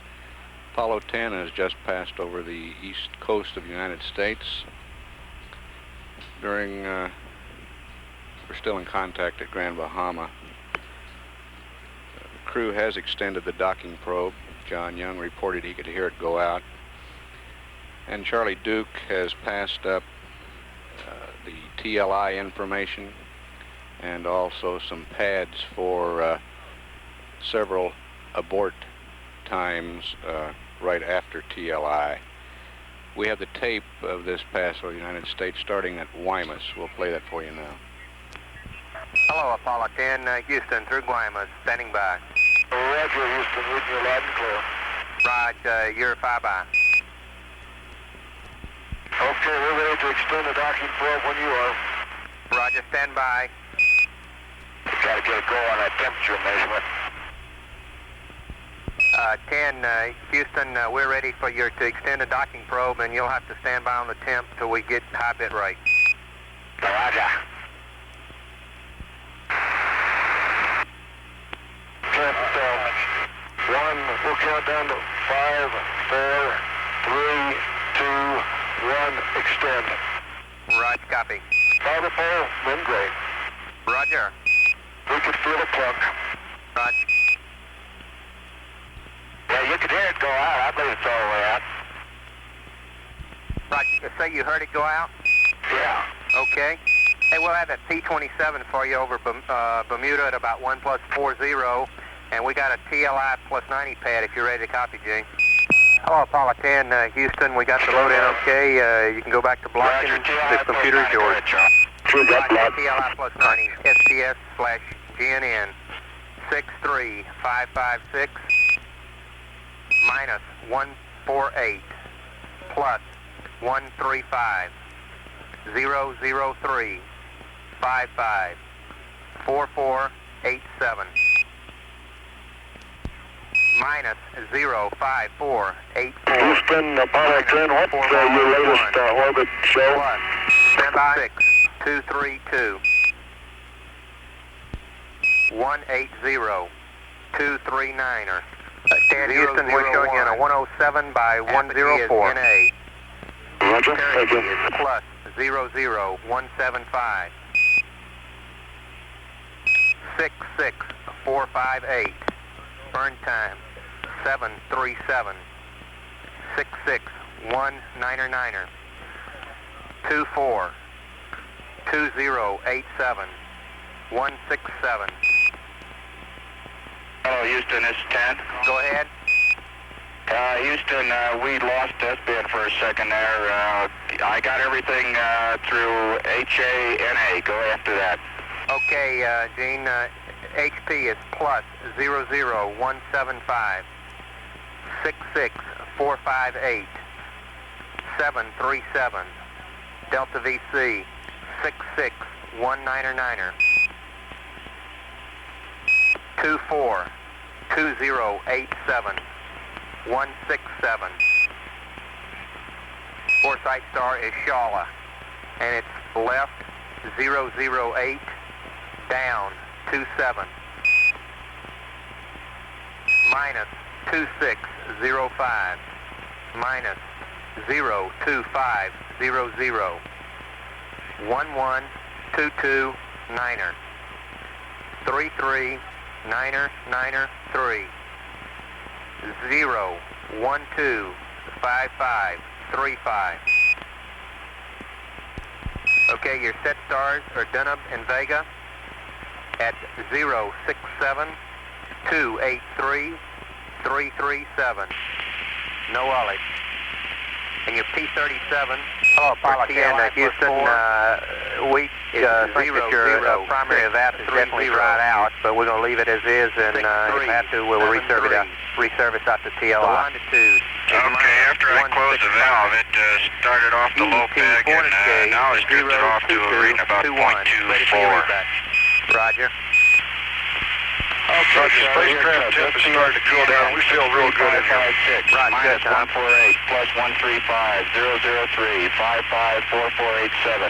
10, Houston, we'll have you through the Canaries till about 1 plus 55, except for about a 30-second break at about 1 plus 43 when we go from Vanguard to the Canaries. Apogee is NA, Roger. plus 00175. Short break at about 1 plus 49, excuse me. 737, 66199er.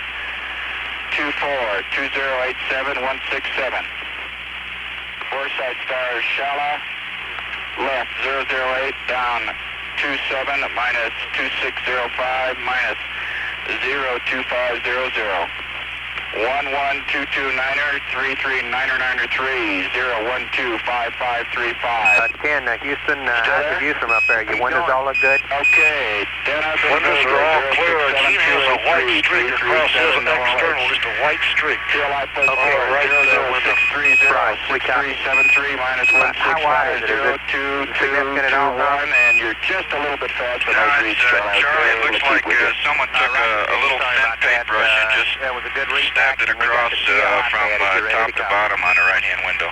Right. Okay, I'm ready. Okay. Time base 6C is 22425.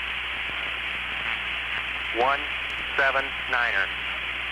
And 10, Houston, with the high bit rate, that probe temp's hanging right in there at 85.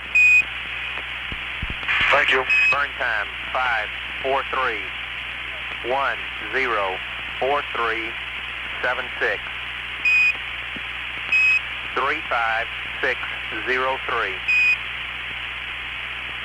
358 151 040. TLI plus 10-minute abort pitch angle is 267. Standing by for your readback. Okay, TLI is 22425, 179er, 116000. Burn time is 543 104376 35603. Roll is 358 151040, and our TLI plus 10-minute pitch is 267 degrees. Right, the burn looks going to look real nominal. The step angles everything's real nominal, and your backup S4B cue cards are okay. Pitch and yaw, everything looks good. That's great, Charlie. We ought to be coming over the top here pretty soon. Right. You ought to be right over. 10, Houston on the TLI. We got a string of 9s on the probability for a guided cutoff. Can't beat that. Sure can. You're doing good work so far, Charlie. Yeah, so are you guys. And you guys sounded ecstatic on that boost. Babe, you ain't seen nothing until you seen that S1C stage. Would you care to elaborate?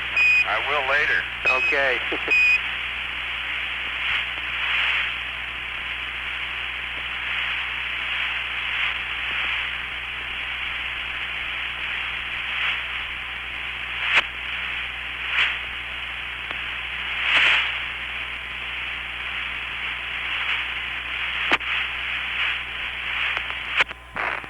It's real smooth in between the start and the end of its burn. Yeah. It's more about the whole structure unloaded on us when we staged. Yeah, I kind of felt like you were pulling yourself off from the 8-ball there. Well, it's more like a structural program. We'll tell you about it later. Okay, Chris says don't forget now after 8 days. Okay. Hello, 10 Houston. We got our load at Bermuda. We're ready to go if you'll give us accept. Accepted. We're in blue go. Right. Hello, Apollo 10, Houston. We got the load in okay. You can go back to blocking. The computer is yours. Sure got blocked. Punch. Houston, Apollo 10, what's your latest orbit show? Stand by. 10 Houston, we're showing you in a 107 by 104. Roger, thank you.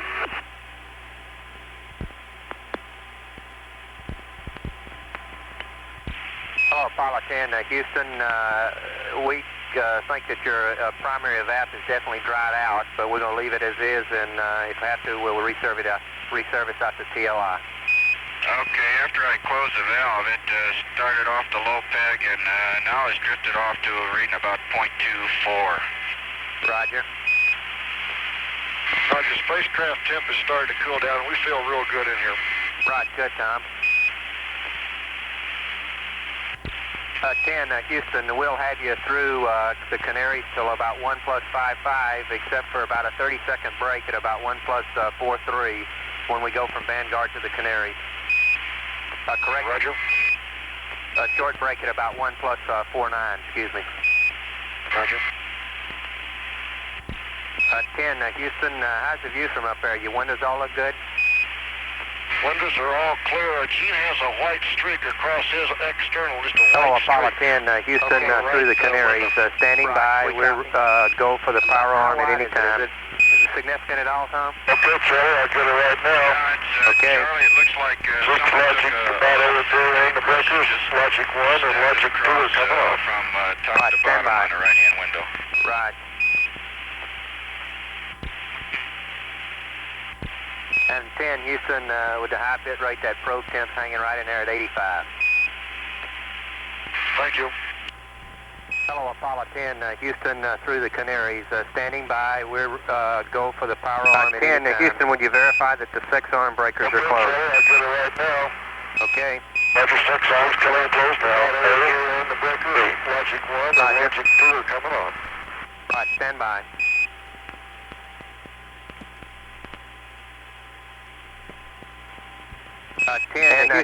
Houston, your power system looks good. We're go.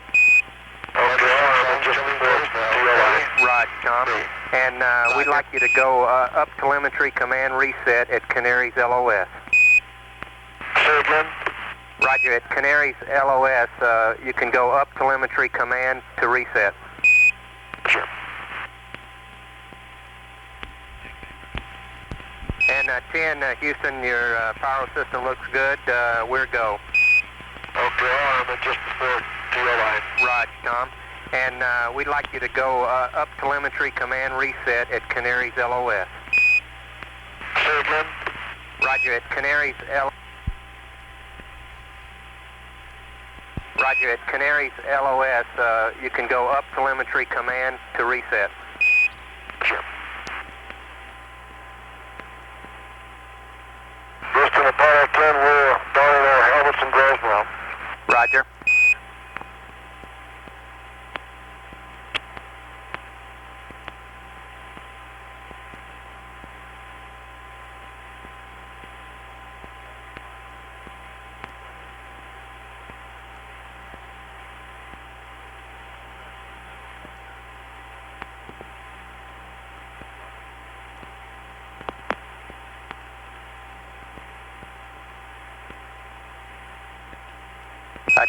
Houston, everybody in the room is happy as can be. You're looking great. We'll have LOS at Canaries at 1+56. We'll see you over at Canana Reef at 2+09.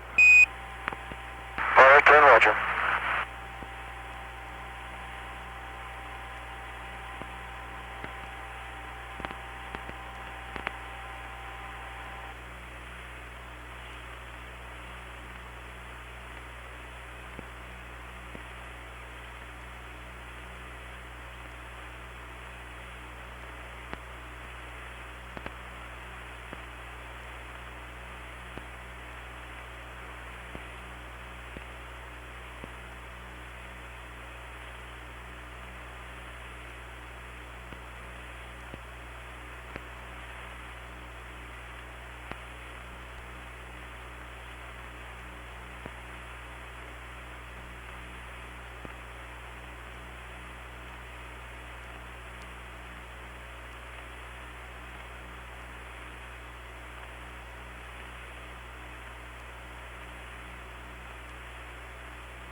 This is Apollo Control. The Canary Islands station has loss of signal.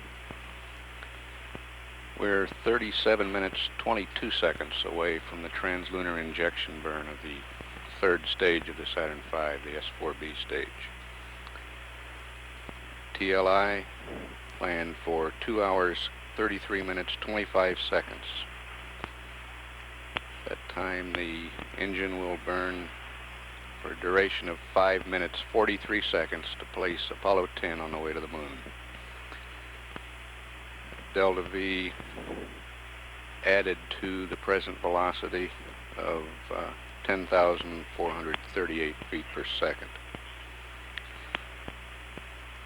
The present orbital parameters 107 by 104 nautical miles.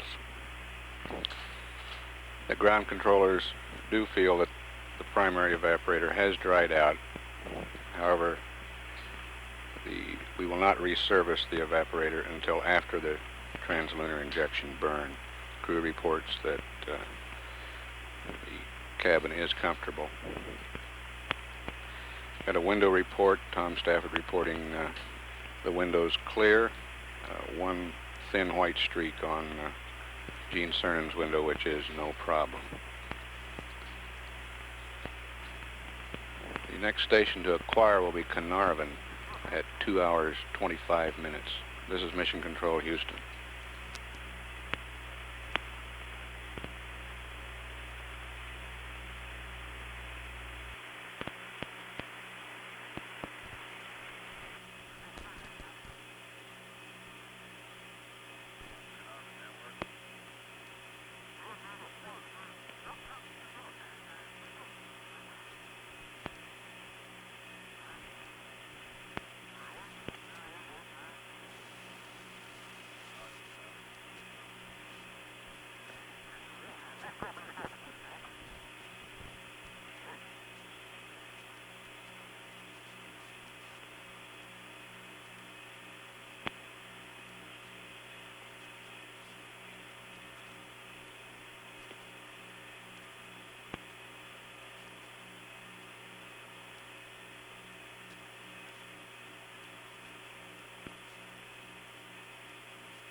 This is Apollo Control at 2 hours 9 minutes into the mission.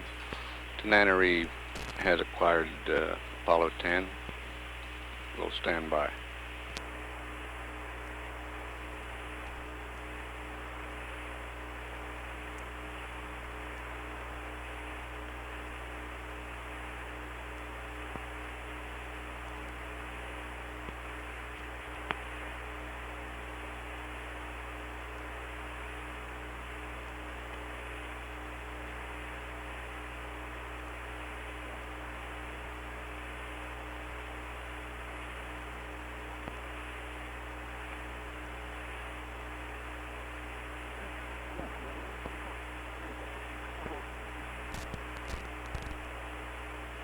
Hello, Apollo 10, Houston through Tananarife, standing by. We got nothing for you. Okay, Houston, we have our fires on, then we're all set for Tananarife. Roger. We'll try to come up through Araya at about 2+14, Tom. They say the circuit margins look good from Araya 3. The other aircraft, it's sort of marginal, but we'll probably try it. Araya at 2+14. Roger.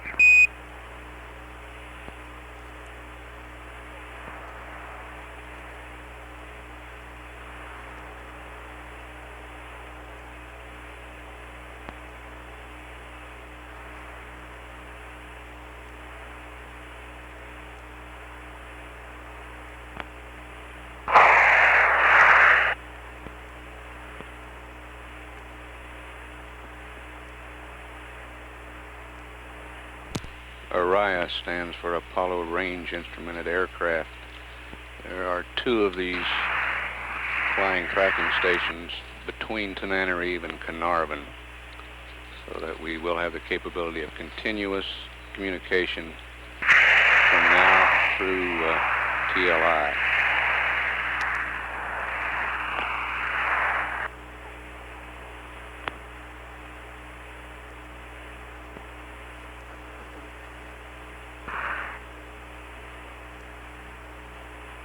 We're 22 minutes away from translunar injection.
Apollo 10, Houston, coming up on LOS at Tanana Reef. We'll give you a call through Orion 3 in a minute or so.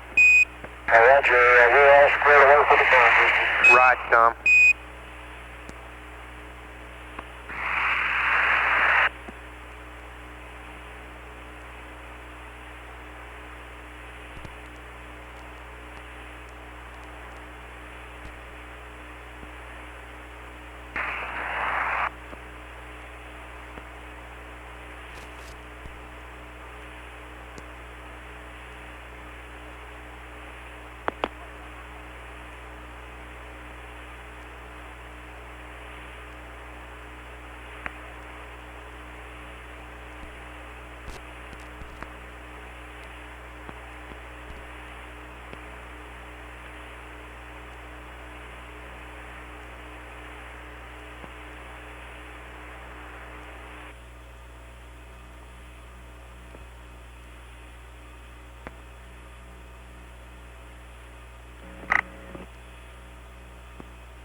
Hello, Apollo 10, Houston through Orion 3. How do you read?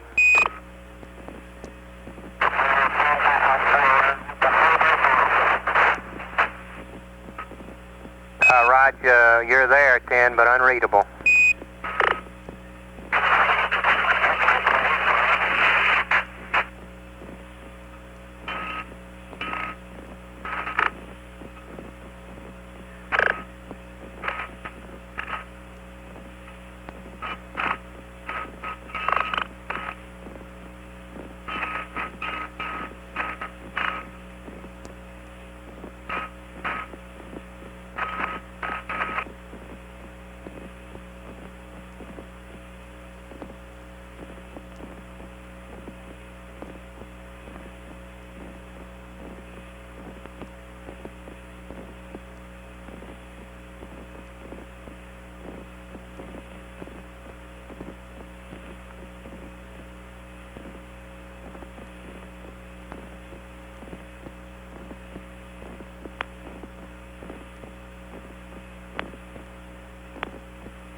This is Apollo Control at 2 hours 20 minutes.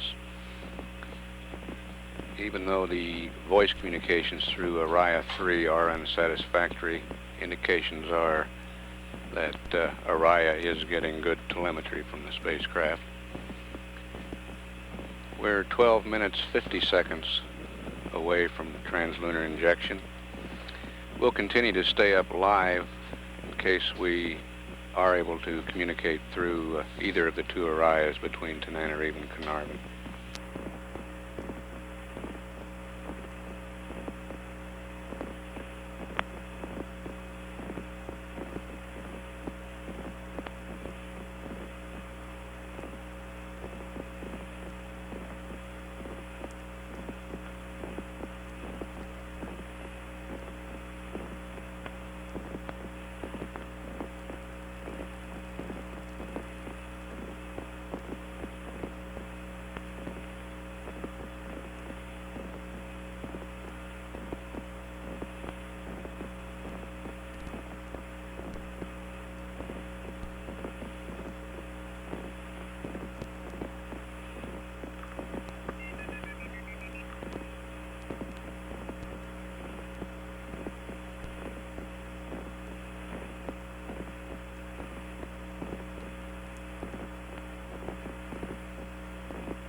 This is Apollo Control at 2 hours 22 minutes.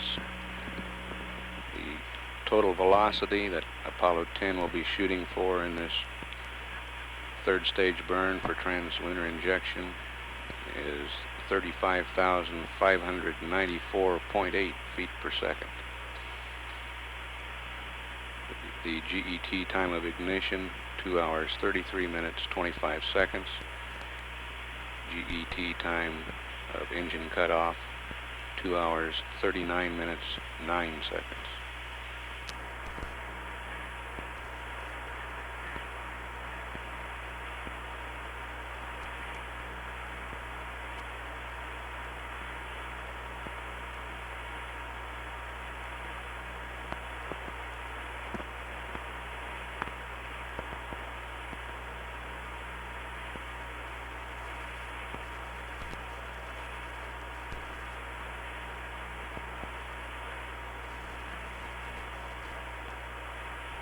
Hello, Apollo 10, Houston, through Orion 5, you read.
Hello, Apollo 10, Houston, through Carnarvon, over. Roger, through Carnarvon, the time base 6 started right on time, Charlie. Right, good, yes, 4B's looking great, Tom. It's pressurizing okay. But I can see the pressure building up, and I'm at 53.05 mark, 53.05 counting up. Roger, we're about 3 seconds ahead of you. Okay.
Houston, Apollo 10, fuel tank pressure's up to 30. Roger, copy.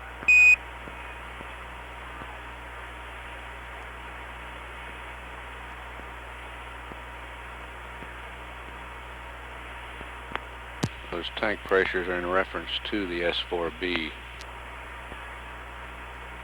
Time base 6 is a program in the instrument unit of the S4B which programs it for the translunar injection.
Telemetry shows Apollo 10's present velocity 25,570 feet per second.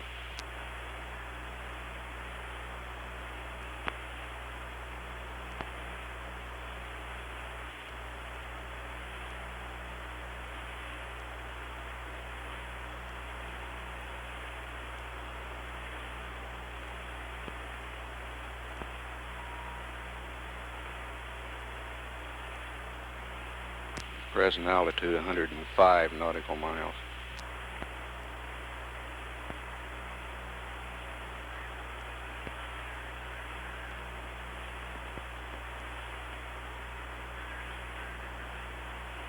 Three minutes to translunar injection and flight. Mark, 57 minutes counted up. Roger, 10. Your go for TLI. S4B's looking as planned. Good show. I got the great ball working on number 2 and calling up P47. Okay.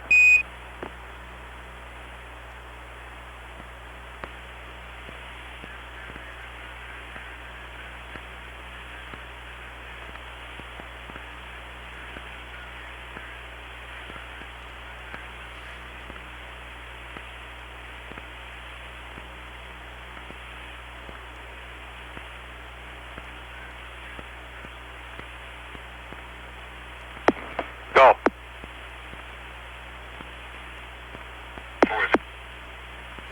130, 40 turns.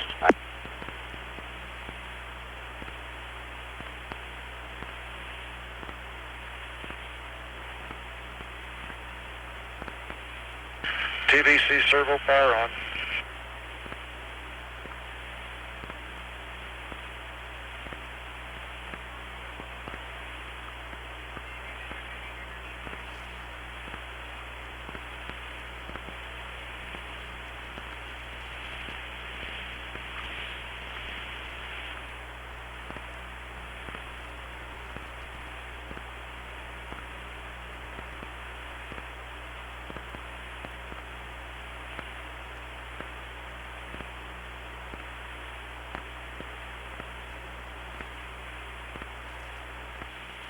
S2 subflight on. Roger.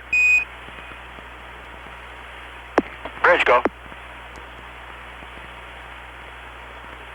Very well.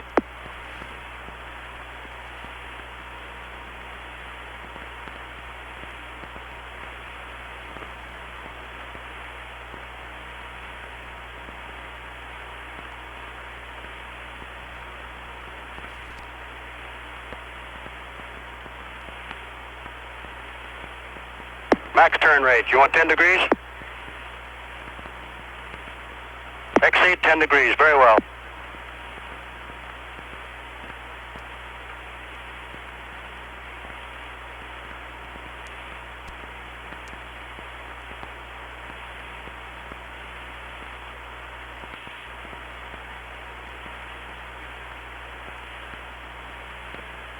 Booster engineer says the Saturn is Set go. right out, right on time.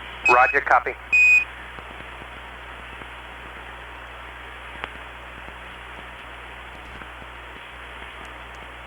Fuel lead in the start, we're getting acceleration. Roger.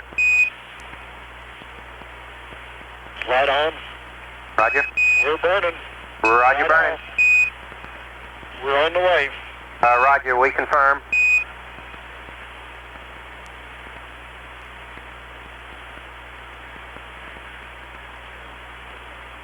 Houston, your S4B looks good. Roger. And guidance looks good. Roger.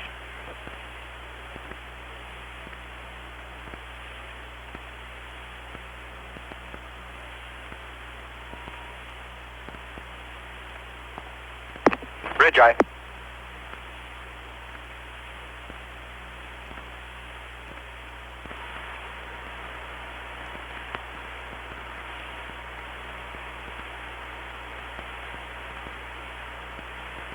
$26,400 feet per second velocity now.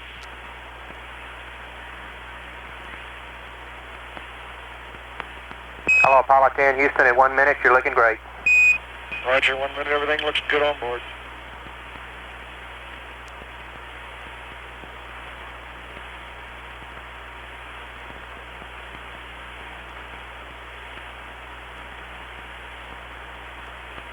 Starting to pick up the yaw just as programmed.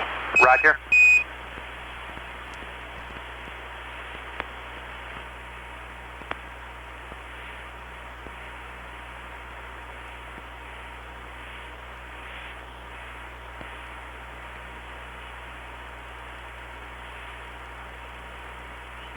Velocity 27,500 feet per second.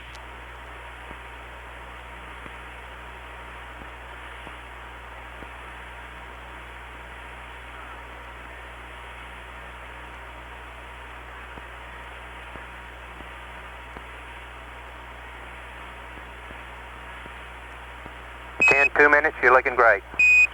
Roger.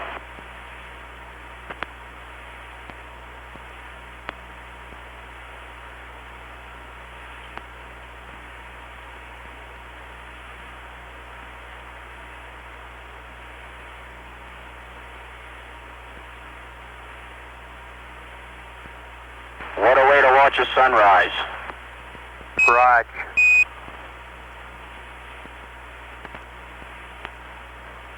That was Eugene Cernan.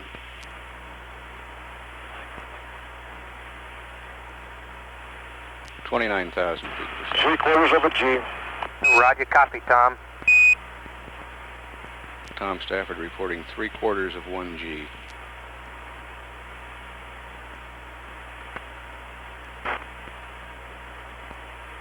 Apollo 10, Houston coming up 3 minutes. Trajectory looks great. 3 minutes, everything looks good, Charlie.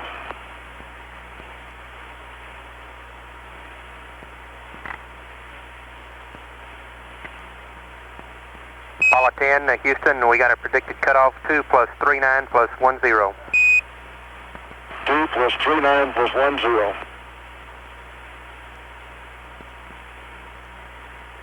Wow, right into the sun here. Roger.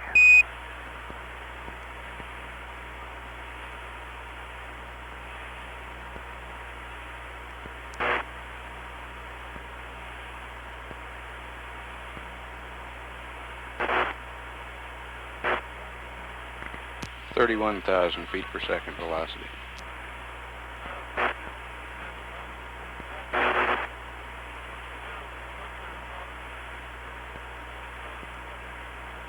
Present altitude And Apollo 10, 123 Houston at miles. 4 minutes. Everybody saying go. The S4B's looking great. Roger, Houston, 10 here looks good on board.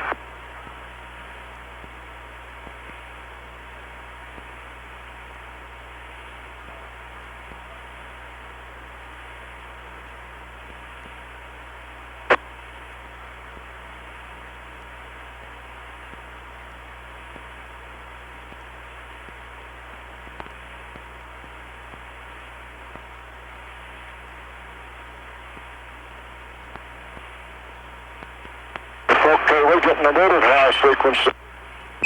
Say again? We're getting some small. Understand the small yaw oscillations, 10? Negative high frequency vibrations. I saw.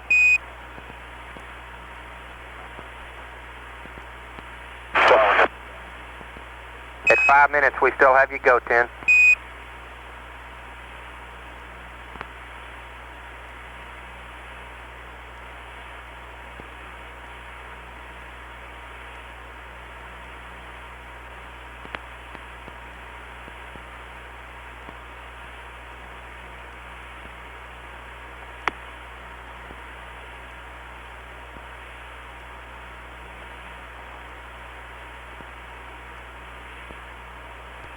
Uh, 10, Houston in the blind, at cutoff, up telemetry IU to accept.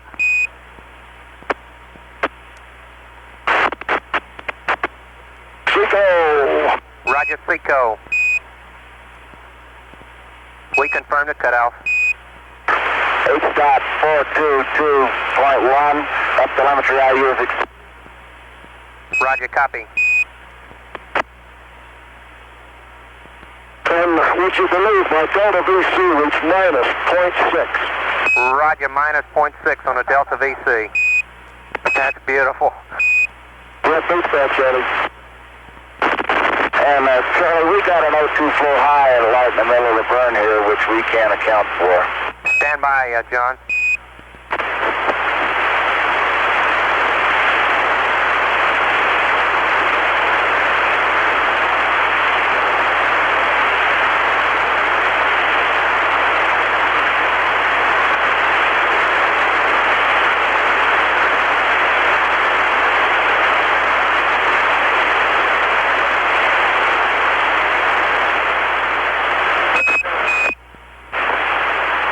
Apollo 10, Houston in the blind, have LOS at Redstone 2+41, C over Hawaii 2+44.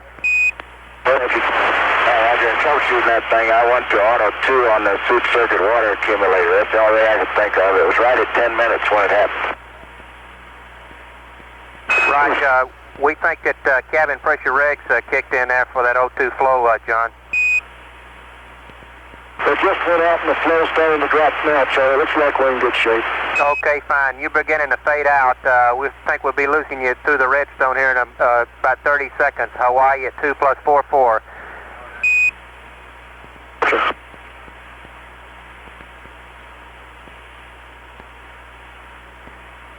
And 10 in the blind. Everything we got looks nominal. You're on your way.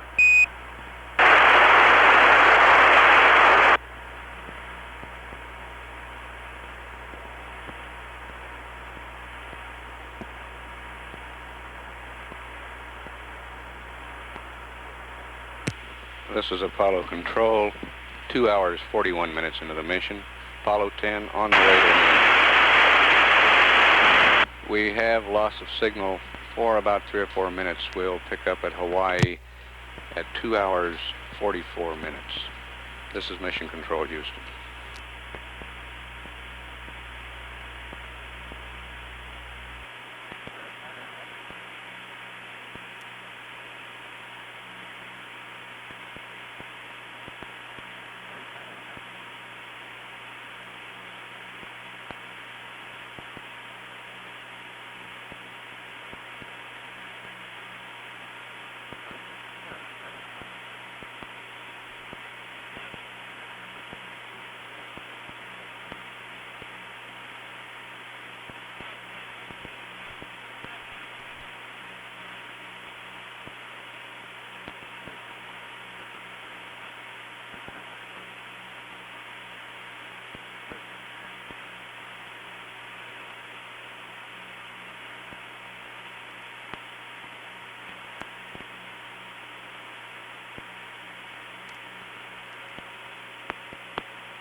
Hello, Apollo 10, Houston, through Hawaii. How do you read, over? Roger. Houston, Apollo 10, would you believe the world is starting to fade away? Roger, we believe it, Tom. You're all go here. Fido confirms it was perfect insertion. Apollo Control, 2 hours, we'd like 44 you to confirm minutes. that you're on Charlie Omni Duke's just put in Delta, a call to the and spacecraft. we're all go. Roger. Showing present altitude 608 nautical miles. The velocity starting to drop off already, 33,602 feet per second. I don't mean the Delta, I mean the world. We got you. We understand. Through Hawaii. How do you read, over? Roger. Houston, Apollo 10, would you believe the world is starting to fade away? Roger, we believe it, Tom. You're all go here. Fido confirms it was perfect insertion. We'd like you to confirm that you're on Omni Delta, and we're all go. Roger. 10 Houston, we expect the S4B to start to the step attitude at 2 plus 5, 4 plus 10, right on time, and your step attitude's looking good. Roger. Okay, John's in the left seat now, and I'm in the center seat. We've already changed. Roger, Tom. 10 Houston, did you get a chance to get that radiation survey meter out? Attitude at 2 plus 5, I did, Charlie, and I read 0 on every scale. And your step attitude's looking good. And what was the GET of that, Gene? About 245? About 243. Okay.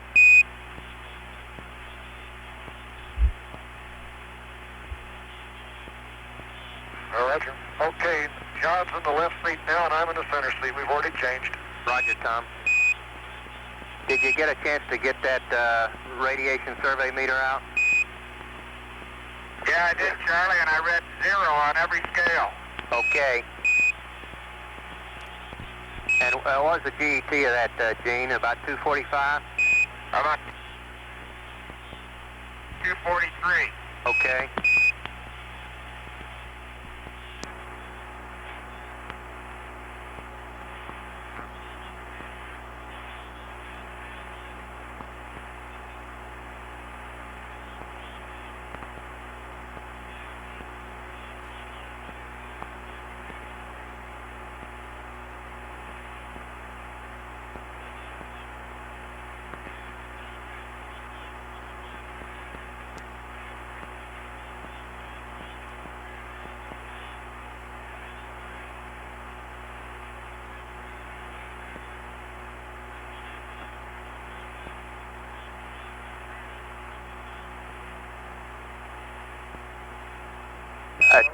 Houston, we'll have you AOS now till you get to LOS at the moon.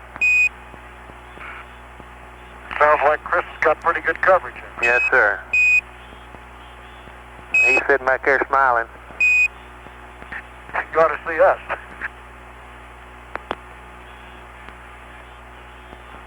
Chris says ain't no backing out now. That's for sure. You can play our favorite song, Charlie. The one about fly me someplace or somewhere. Right. That's up to you. You got 3 Marshall guys down here smiling from ear to ear, too.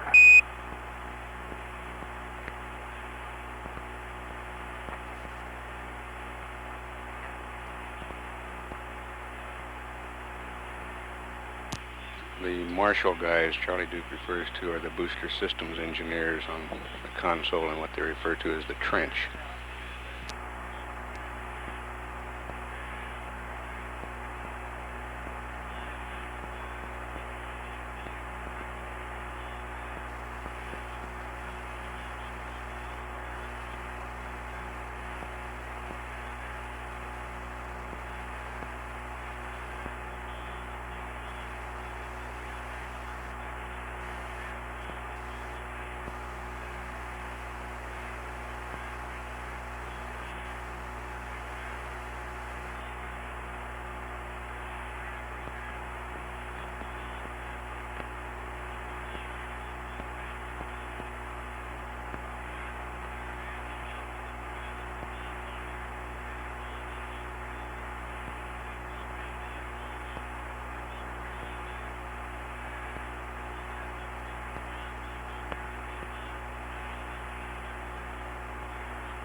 velocity is 32,603 feet per second, altitude 857 nautical miles.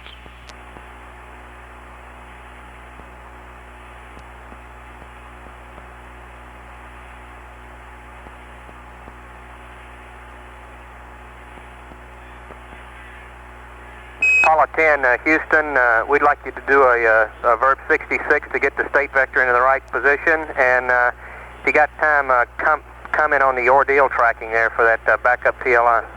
Okay, the inertial track was just right on what the nominal was, and the ordeal was looking just what it should be. Right, Tom.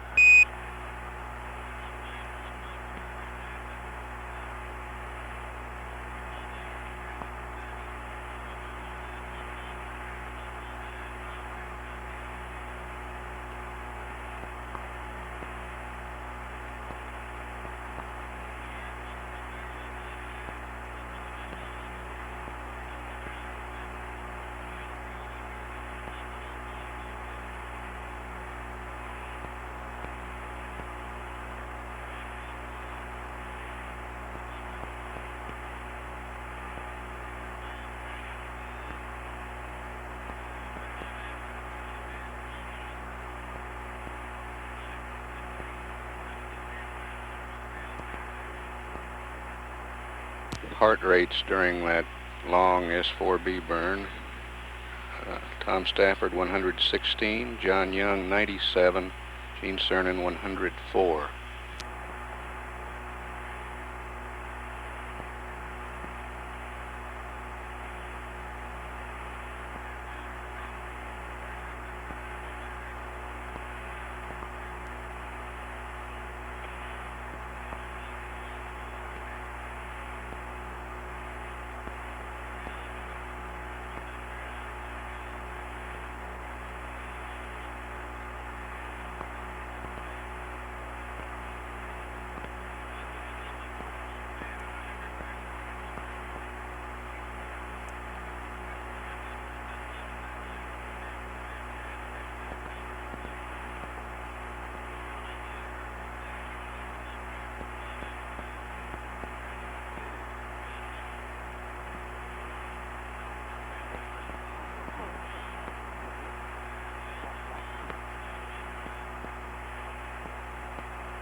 Charlie, it looks like we might have a little closed circuit TV up here. Okay, how's it looking, Gene? I can't really tell too much, but at least it works closed circuit. Okay, fine. Goldstone's all configured. We'll be standing by.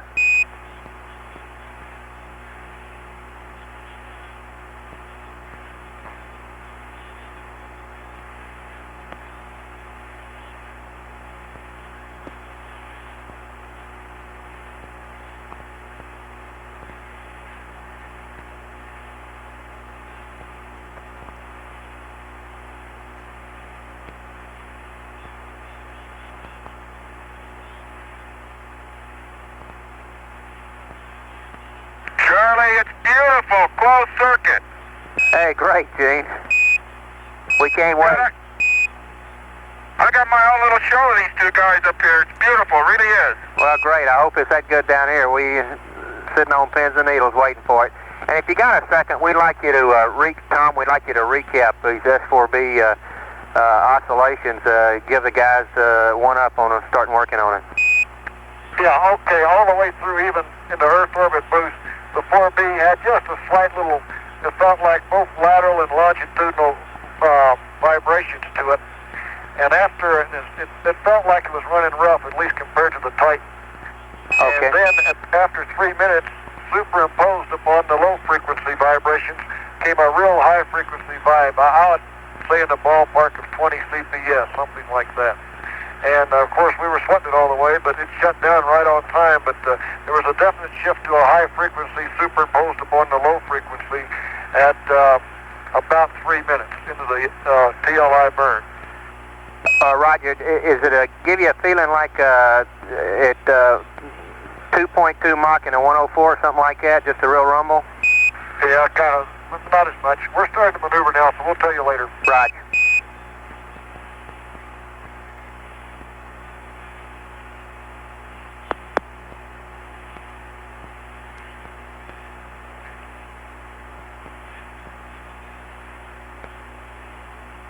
S4B is maneuvering to Okay, separation cabin pressure attitude. pump to 57, direct 02 coming off. Roger.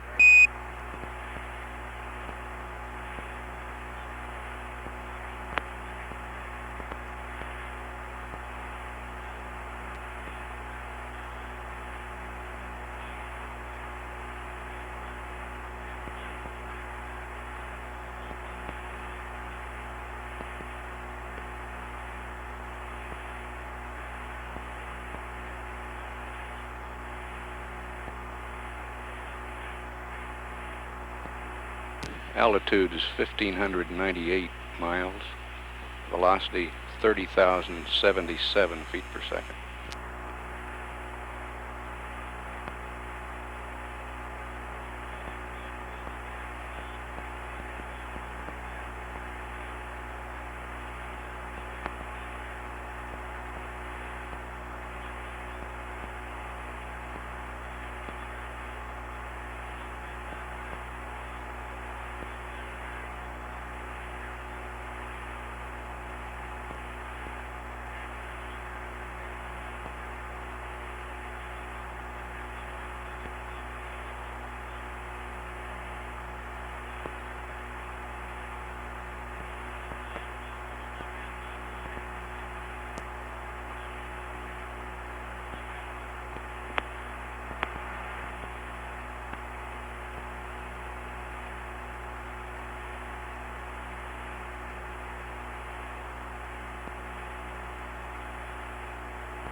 Okay, we show ourselves at the attitude, over.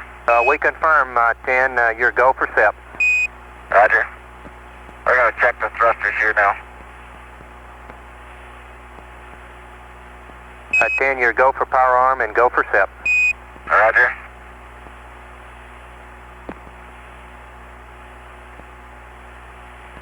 That's John Young. He will do the docking to the LEM. He's now in the left seat flying the command service module.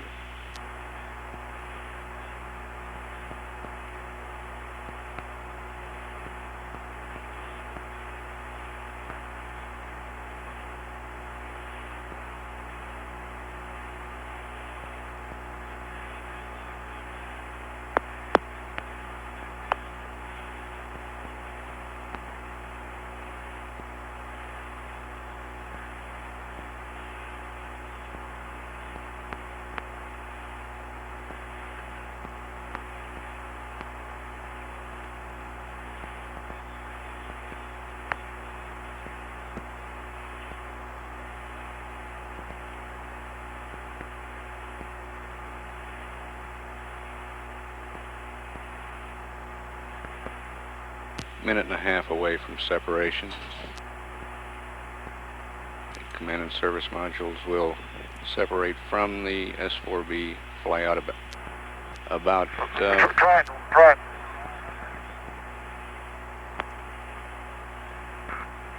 Houston, this is Apollo 10. Can you confirm the firings, over? Say again? Can you confirm the thruster firings, over? Stand by.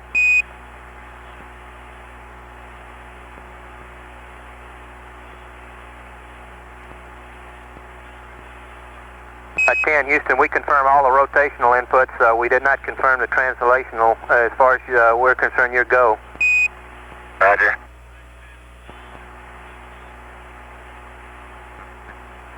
At 10, we did see plus and minus X on the translational. All right.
10 Houston to now 22 looks good to us.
We accept.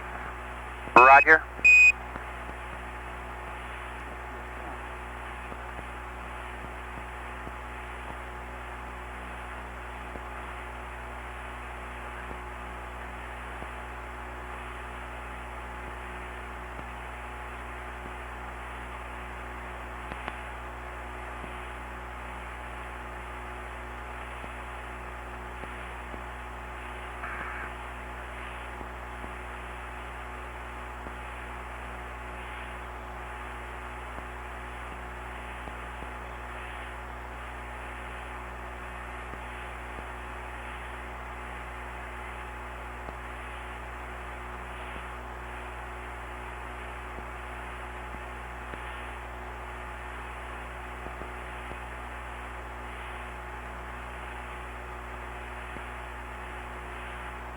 Apollo 10 is pitching around now, the guidance and control officer says.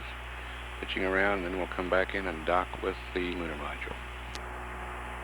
Altitude now 3,580 nautical miles. Velocity is down to 25,401.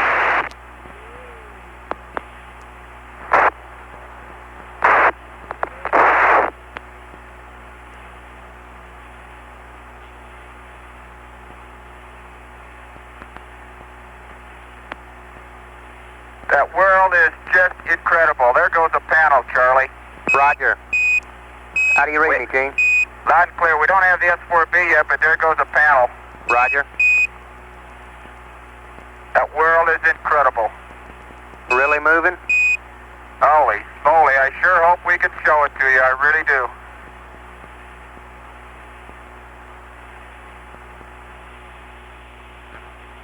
Okay, I got the S4B. Roger. And there goes another panel. Roger, all retrograde, we hope.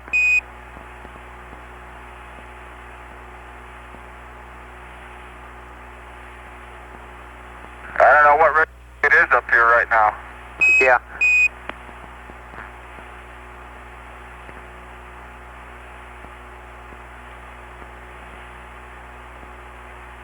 Those are the slaw panels that house the lunar module. They've been jettisoned.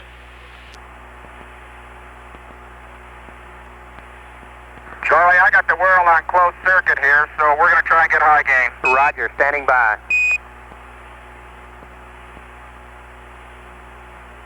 Okay, babe, there's high gain. The TV is on. I should be coming down to you, and I'll have to adjust it as we come along into the S4B. Hey, it's beautiful, Gene. We got the black and white now with a little time delay on the color. Okay, and the S4B ought to be coming in here in a second. Roger. Hey, we got the S4B coming into the top. The sun's really shining on it. Okay, I'll try to adjust it for you. Hey, we got the